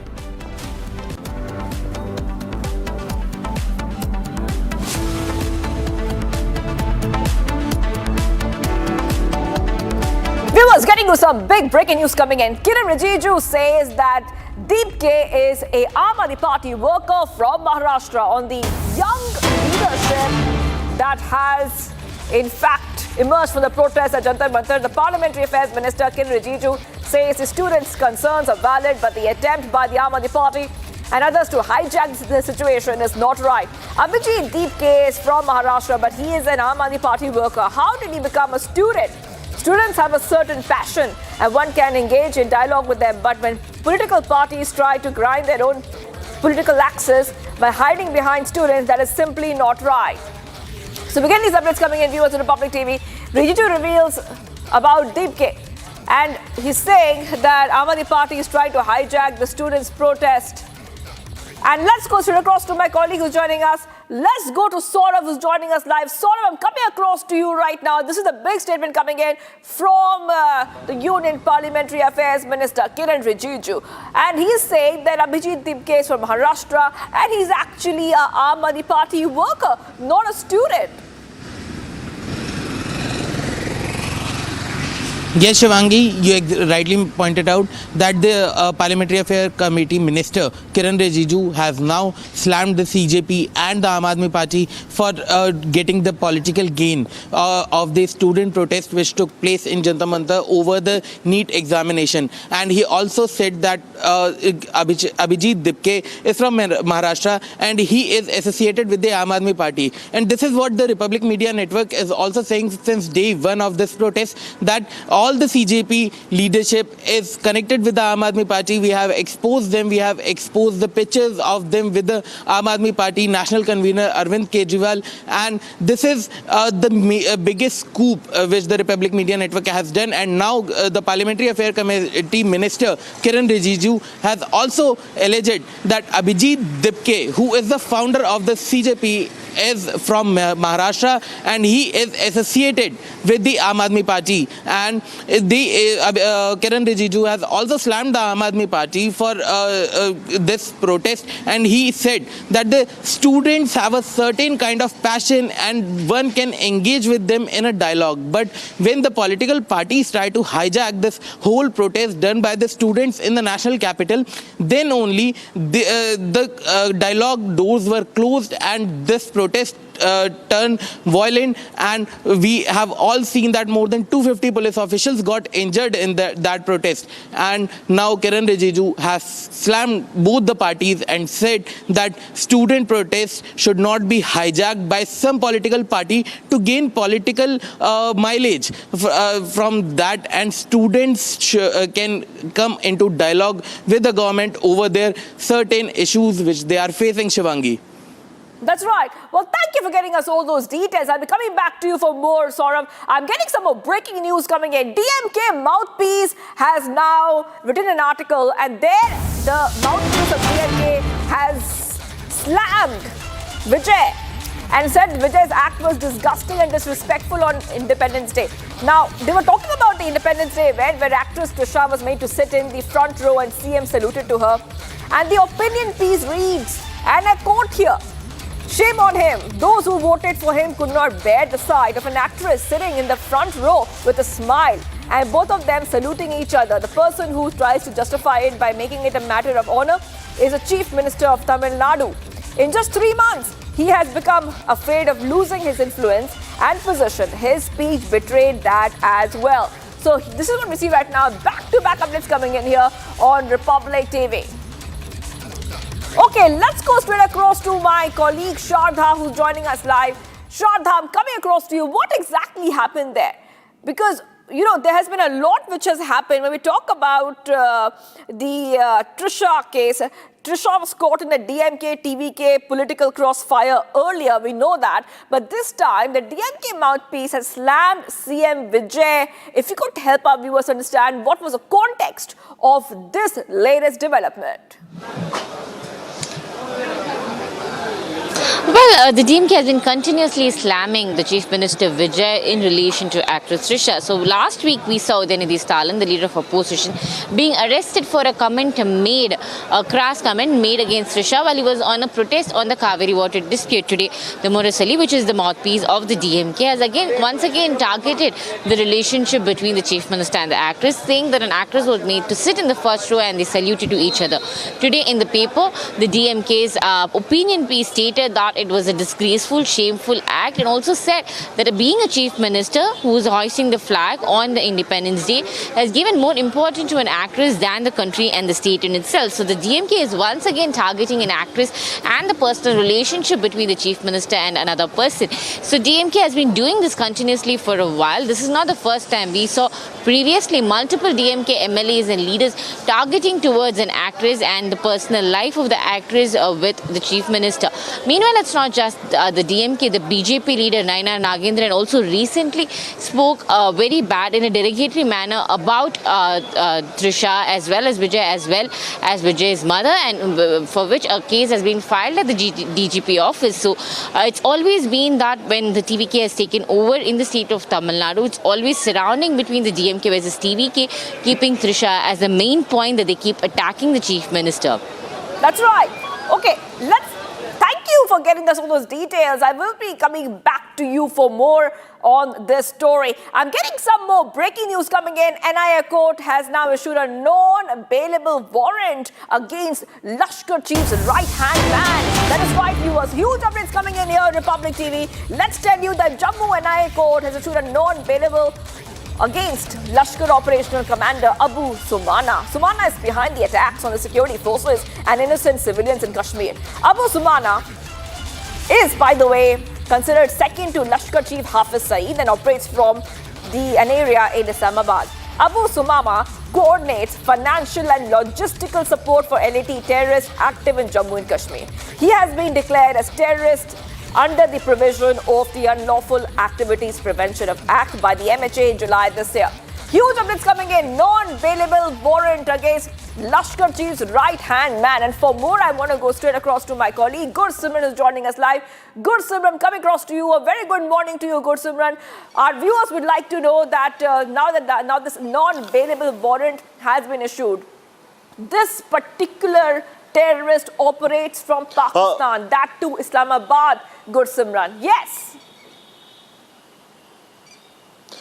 Yes, Shivangi, this is a big win, especially for the NIA, as they have been able to secure a non-bailable warrant against Abu Sumama. Important to mention that Abu Sumama is the one who is behind the civilian killings as well as targeting of the security forces that has happened in Jammu and Kashmir for last 5 to 6 years. What we are picking up that he operates from the Chatta Bakhtawar area in Islamabad, and he is among those 23 terrorists that have been designated as the terrorist under the Unlawful Activities Prevention Act for their association with the banned terror group by the Ministry of Home Affairs on 4th of July 2026. Last month only he was designated a terrorist, and now in the RC 2026, in which weapons were recovered from the Zakura area of Srinagar, and FIR was handed over to the National Investigation Agency for the background and the forward linkages probe that has now named Abu Sumama. Important to mention that Abu Sumama is the operational commander of Lashkar-e-Toiba, and he is considered as the right-hand man to Hafiz Sayyed. This comes exactly a month after Hafiz Sayyed's non-bailable warrants were also issued by the Jammu NIA court, and now Abu Sumama's order has also been issued. Important to mention that Abu Sumama has been instrumental not only in arranging the finances for the terrorists operating in Jammu and Kashmir, but also the logistic support, how the weapons will be given to them, where they will be staying. All is being coordinated by Abu Sumama. Now the headquarters Chatta Bakhtawar in the Islamabad, that is also under the scanner of the security agencies, that they have been able to pinpoint his location from where he operates. But this is a big success when it comes to the National Investigation Agency, as they have been able to secure the non-bailable warrant, and now DIG of the NIA Jammu has been asked to proceed and execute the warrant. Hold on for a second, Goswami. I really want to ask you something more on this, because we have seen that how these terrorists, how they're sitting in Islamabad, in Pakistan, but they run the operations from here. Sometimes we have seen how they manipulate people back here home in India, and then they also recruit them. So is this particular terrorist, is he part of such a network? Yes, Shivangi, you have rightly mentioned that he is part of a broader network, and Abu Sumama is the name that may not be known to the public in general, but those following terrorism in Pakistan or having a closer look at what the Lashkar is doing, they know that he is the right-hand man to Hafiz Sayyed, because Abu Sumama was the one who has been instrumental for almost 2.5 decades, and security agencies have been continuously tracking his movement, and the last known movement of Abu Sumama is in the Chatta Bakhtawar area in the Islamabad that the security forces have been able to track. Now coming to his that stature in the Lashkar-e-Toiba, he's the operational commander of Lashkar-e-Toiba, who plays a key role when it comes to arranging the finances for the terror group, but also executing the terror attacks, especially in Jammu and Kashmir. The civilian killings that have taken place, starting from Rahul Bhatt to the principal Supinder Kaur, to the security forces killing, and now to the killing of the security force in Anantnag and the civilian killings in Kulgam, all links to Abu Sumama, and that is why the NIA court has issued a non-bailable warrant against him for terrorism in Jammu and Kashmir that he has been promoting and has been instrumental in. That's right. Well, thank you, Goswami, for getting us all those details. I'll be coming back to you for more. Let's move ahead, viewers. We're getting some more updates coming in. The latest update we have for you, viewers, that one suspect who has now been linked to the Jaish-e-Mohammed has been arrested. That is right. This suspect is from Bihar. Big updates coming in on Republic TV. The UP ATS arrested Mohammed Zafar, a resident of Purnia in Bihar. And Zafar was detained from a mosque in Sherpur village, located within the jurisdiction of the Bahadurgarh police station in Hapur. It is alleged that this particular suspect, called Zafar, used to collect donations from people in the name of a madrasa. Investigations are continuing, and they revealed that the collected funds were being sent to Pakistan-based terrorist organizations. Mohammed Zafar is accused of being influenced by Jaish-e-Mohammed chief Azhar. He's used to share Azhar's inflammatory and jihadi speeches on social media. He is also accused of inciting people to engage in violent jihad. The accused had studied at a madrasa while living in Meerut. Now, during interrogation, a lot came out, viewers. So there's a lot which had come out during the interrogation. For example, Zafar revealed that he had been influenced by literature related to jihad and mujahideen. So the arrest happened on August 16, 2026. I want to go straight across to my colleague who's joining us. Let's go across to my colleague Jatin, who's joining us. Jatin, I'm coming across to you. Help our viewers understand about this suspect. One suspect from the who's supposed to be linked to the from the Jaish-e-Mohammed has now been arrested. This is very, very big because we understand that he was sending information from here all the way to Pakistan. बिल्कुल देखिए UP ATS ने मोहम्मद जफर को गिरफ्तार किया है। मोहम्मद जफर से जब पूछताछ की गई तो पता चला कि वो चंदा इकट्ठा कर रहा था, मदरसे के नाम पर चंदा इकट्ठा कर रहा था, लेकिन उस पैसे को पाकिस्तान में जो आतंकी संगठन है जैश-ए-मोहम्मद, वो पैसा वहां पर भेजा जा रहा था। हालांकि यूपी एटीएस ने जब मोहम्मद जफर को गिरफ्तार किया तो हापुड़ की एक मस्जिद से गिरफ्तार किया। बाइक पर वो सवार था, उसके साथ एक और संदिग्ध भी था जिससे अभी भी यूपी एटीएस पूछताछ कर रही है। लेकिन किस तरीके से ये जिहादी लिटरेचर को लोगों के सामने रखता था, अलग अलग मदरसों में जाता था, ये भी जानकारी मिल रही है कि मेरठ के ही एक मदरसे से इसने पढ़ाई की थी। मूल रूप से बिहार का रहने वाला है, लेकिन मेरठ के एक मदरसे में पढ़ाई की आड़ में वो कैसे जैश-ए-मोहम्मद की आइडियोलॉजी को लोगों तक पहुंचा रहा था, लोगों को रेडिकलाइज करने का काम कर रहा था और फंडिंग इकट्ठा करने के लिए मदरसा बनाने और उसके रेनोवेशन के लिए जो पैसा इकट्ठा करता था उसको पाकिस्तान में भेजने का काम करता था। हालांकि अब यूपी एटीएस मोहम्मद जफर से पूछताछ कर रही है। ये भी जांच की जा रही है कि पाकिस्तान को किस हवाला चैनल से जो पैसा है वो भेजा जा रहा था और जाहिर सी बात है यूपी एटीएस इस पूरे मामले में आने वाले दिनों में कुछ और गिरफ्तारी भी करती हुई नजर आएगी। मोहम्मद जफर की अगर आप बैकग्राउंड को खंगालेंगे, जिस तरीके से बताया बिहार का रहने वाला था, मेरठ में पढ़ाई करता था, हापुड़ की एक मस्जिद में वो जाकर छिप गया था। जब एटीएस उसको ट्रैक डाउन कर रही थी, उसको चेस कर रही थी, तब जाकर वो वहां पर छिपा। That's right, Jatan. Thank you for getting us all those details. I'll be coming back to you for more on this developing story. Let's move ahead, viewers. Republic was the first one to tell its viewers that there was going to be a major reshuffle within the BJP as it prepares for the 2029 elections. And on Monday it happened. BJP announced an extensive organizational team led by the national president Nitin Nabi. Listen in to Republic's editor-in-chief Arnab Goswami as he outlines his 4 key insights from the BJP's definitive War Room for Mission 2029. I just want to start with a quick analysis of the BJP new list. I have 4 points to make. First of all, you'll get the whole list. Everybody is going to show you the full list, but there are 4 big headlines. First of all, it's a huge comeback for Smriti Irani. She becomes the link person between Lucknow and Yogi and Delhi. She becomes General Secretary in charge of Uttar Pradesh. It's a great responsibility. She can therefore prove that she's in charge. If there's a victory in Uttar Pradesh, she'll share the credit for it. But most importantly, for all the people who wrote that Smriti Irani's political career is over, now she is really the comeback queen. She exited the Union Cabinet after losing Amethi, right? And many people thought that this is the end of her political career, but here's a massive comeback. Never rule out Smriti Irani. She is making the biggest comeback by being directly in charge of the 2027 UP elections as General Secretary of the BJP. Ladies and gentlemen, big comeback. Second point is tonight, IT cell head of the BJP, Amit Malviya, is out.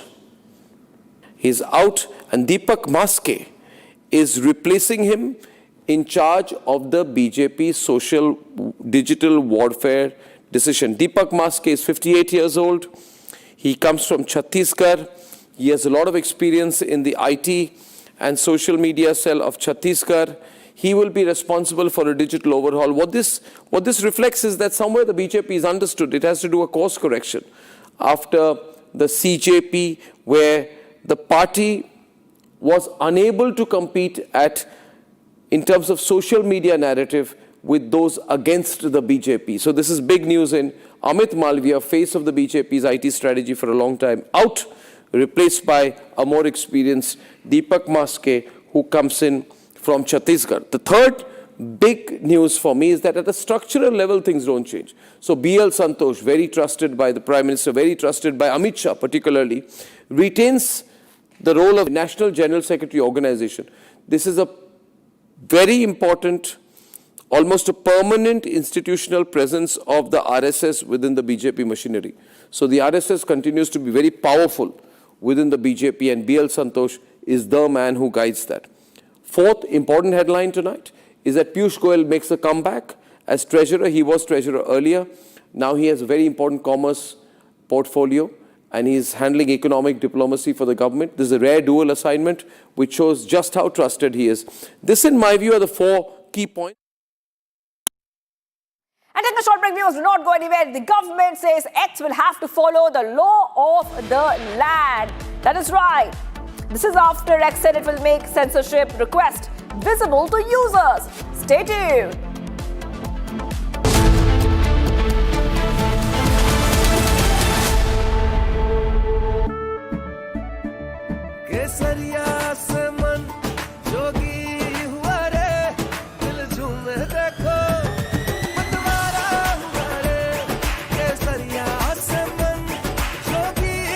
हर पल मनाओ केसरी त्योहार। विमल, बोलो जुबान केसरी। चमकी चाट से क्या बना है? सैंडविच, लस्सी और छाछ और हर घूंट में चमकी चाट। अब बताओ, स्वाद आया? असली स्वाद सिर्फ Chunky Chaat. AU savings account में मिलते हैं amazing benefits, paperless banking and higher interest, वो भी हर महीने। Money money money money every month. सोच बदलो और बैंक भी। कुछ तो सस्ता लो, सब बढ़िया लो। इसमें क्या खास बात है? थोड़े में ज्यादा स्वाद, यही तो है इसकी खास बात। Pure masala.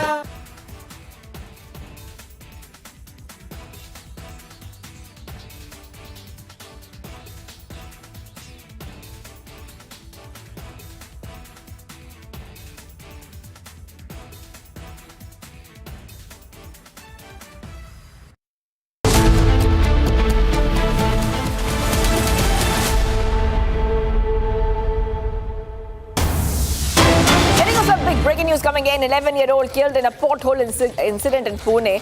Very tragic incident, viewers, being reported from Pune. In fact, an 11-year-old boy who was riding a two-wheeler with his father and sister died on the spot after an accident caused by a pothole on the road.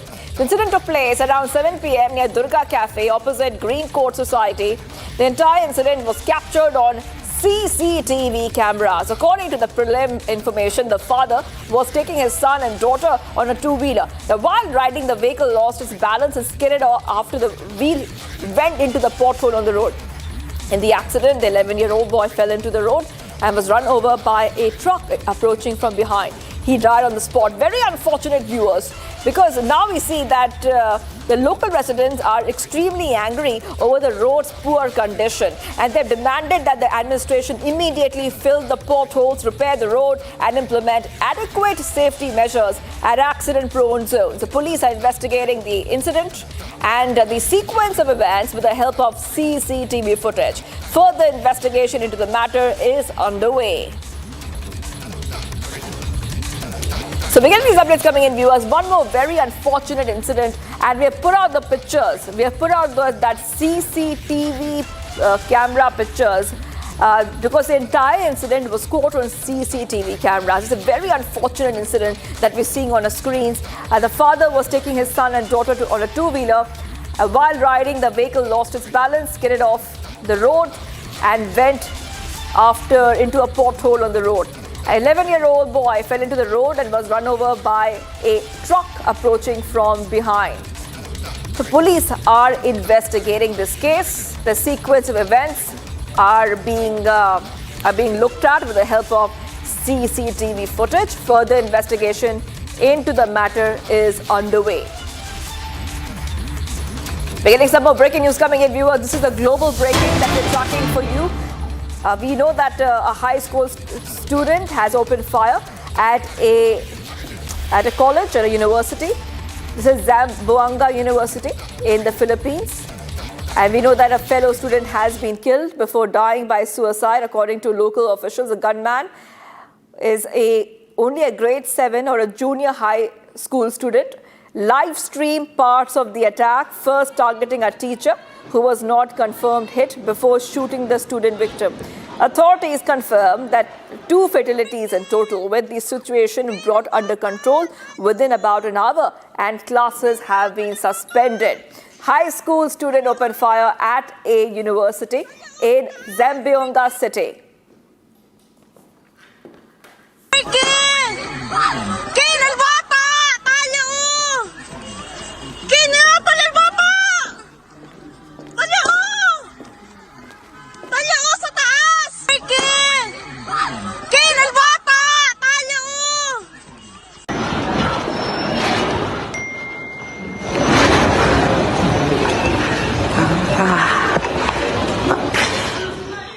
Take a short break, viewers. Do not go anywhere. Trump cites India's election system as an example while renewing his call for the passage of the Save America Act. Praises the voter verification system. Stay tuned.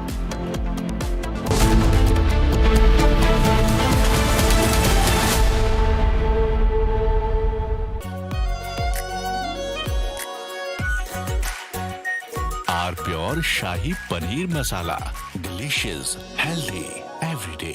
रानी, इस घर में कुछ है जो टूटता नहीं। ये pillar कभी नहीं टूटेगा। रुंगटा स्टील टीएमटी से बना। रुंगटा नहीं तो घर स्ट्रॉन्ग नहीं। रुंगटा स्टील टीएमटी बार एकदम सॉलिड। चमकी चाट से क्या बना है? सैंडविच, लस्सी और छाछ। हर घूंट में चमकी चाट। ड्राई फ्रूट और दही बड़े। चमकी चाट से स्वाद बढ़े। असली स्वाद सिर्फ चंकी चाट। इतने पेमेंट ऐप्स पर सेफ कौन सा? तो स्विच टू भीम। एकदम सेफ और भरोसेमंद। रिवॉर्ड्स भी मिलते रहते हैं। पाओ 20 रुपए का कैशबैक 20 रुपए से ज्यादा की पहली पेमेंट पर। भीम ऐप से करो पे। इट्स द माही वे। कुछ तो सस्ता लो, सब बढ़िया लो। इसमें क्या खास बात है? थोड़े में ज्यादा स्वाद, यही तो है इसकी खास बात। We all must learn the lesson. The era of short, intense conflicts is over. We are all should be ready for long, drawn-out wars that tax and test the national stamina. There are unconfirmed reports that Iran has made a nuclear bomb. They have dropped enough indications that they have the bomb. Their top leader, he has made a statement that we now have the bomb. They had already upgraded up to 60%. They had 450 kgs of enriched.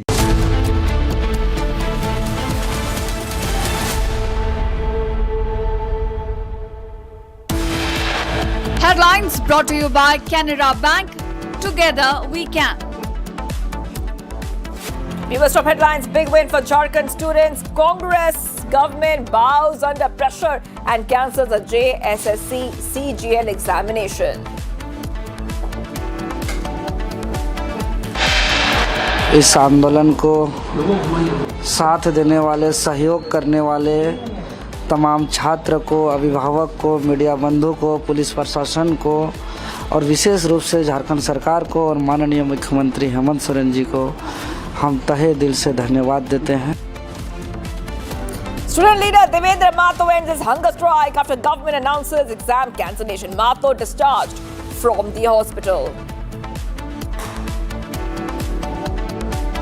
और कहीं न कहीं माननीय प्रधानमंत्री के vision को, प्रधानमंत्री के संकल्प को ये टीम जमीन स्तर पर लेके जाएगी और कार्यकर्ताओं के साथ एक संबंध, जनता के साथ संवाद और निश्चित रूप से एक संकल्प के साथ काम करेगी।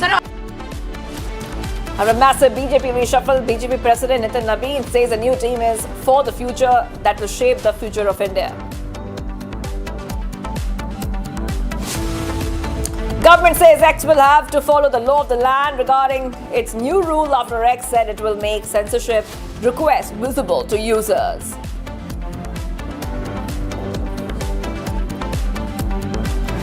Trump cites India's election system as an example while going ahead and reviewing his call for the passage of the Save America Act.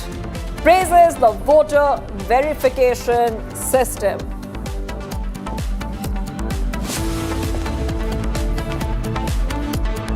उसी वक्त मुझे देखते कहा कि ये बता दो सबको कि मुझे कुछ भी हुआ तो आसिम मुनीर रिस्पॉन्सिबल होगा, कि ये जो करा रहा है मेरे साथ, ये मुझे बहुत टॉर्चर कर रहा है, मेंटल टॉर्चर कर रहा है मुझे।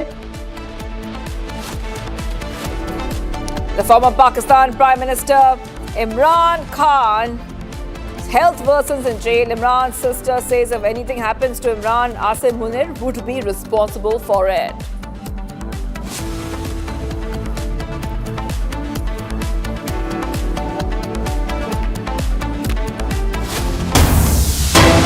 Breaking news coming in. A major crackdown announced ahead of Independence Day. Indian security agencies dismantled the ISI-backed Shehzad Bhatti network, a Pakistan-based terror gangster syndicate, detaining over 250 operatives across 14 states and recovering IEDs, grenades bearing Pakistan ordnance factory markings, firearms and surveillance equipment used for espionage. Union Home Minister Amit Shah stated that the coordinated operation, which involved real-time intelligence sharing and resulted in more than 200 arrests and over 80 FIRs under UAPA and related laws, foiled planned subversive attacks, with the network having recruited local youth through social media to conduct reconnaissance on sensitive sites, including defense installations.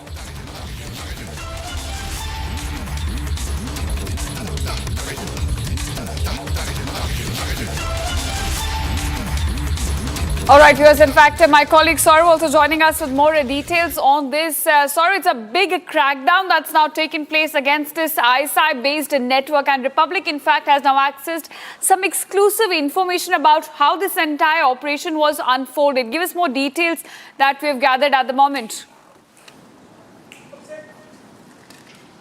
Yes, Ishita, currently the network, the modus operandi of this Shehzad Bhatti ISI-backed terror network in India was operating through social media platforms. They were targeting the vulnerable youths who were in the need of money, and they were dangling some easy money in front of them, and they were contacting them through the social media platforms, and following which they were assigned the tasks to conduct terror activities and such other activities and recruit more youths in this terror network. And now 253 people have been arrested across 14 states in India, and all these people were contacted through the social media platforms, and they were assigned with the task of conducting reconnaissance of several areas, including the military installations and the police installations, so that they could choose a target to attack that place. And during this operation of the Indian security agencies, several of the bombs, IEDs,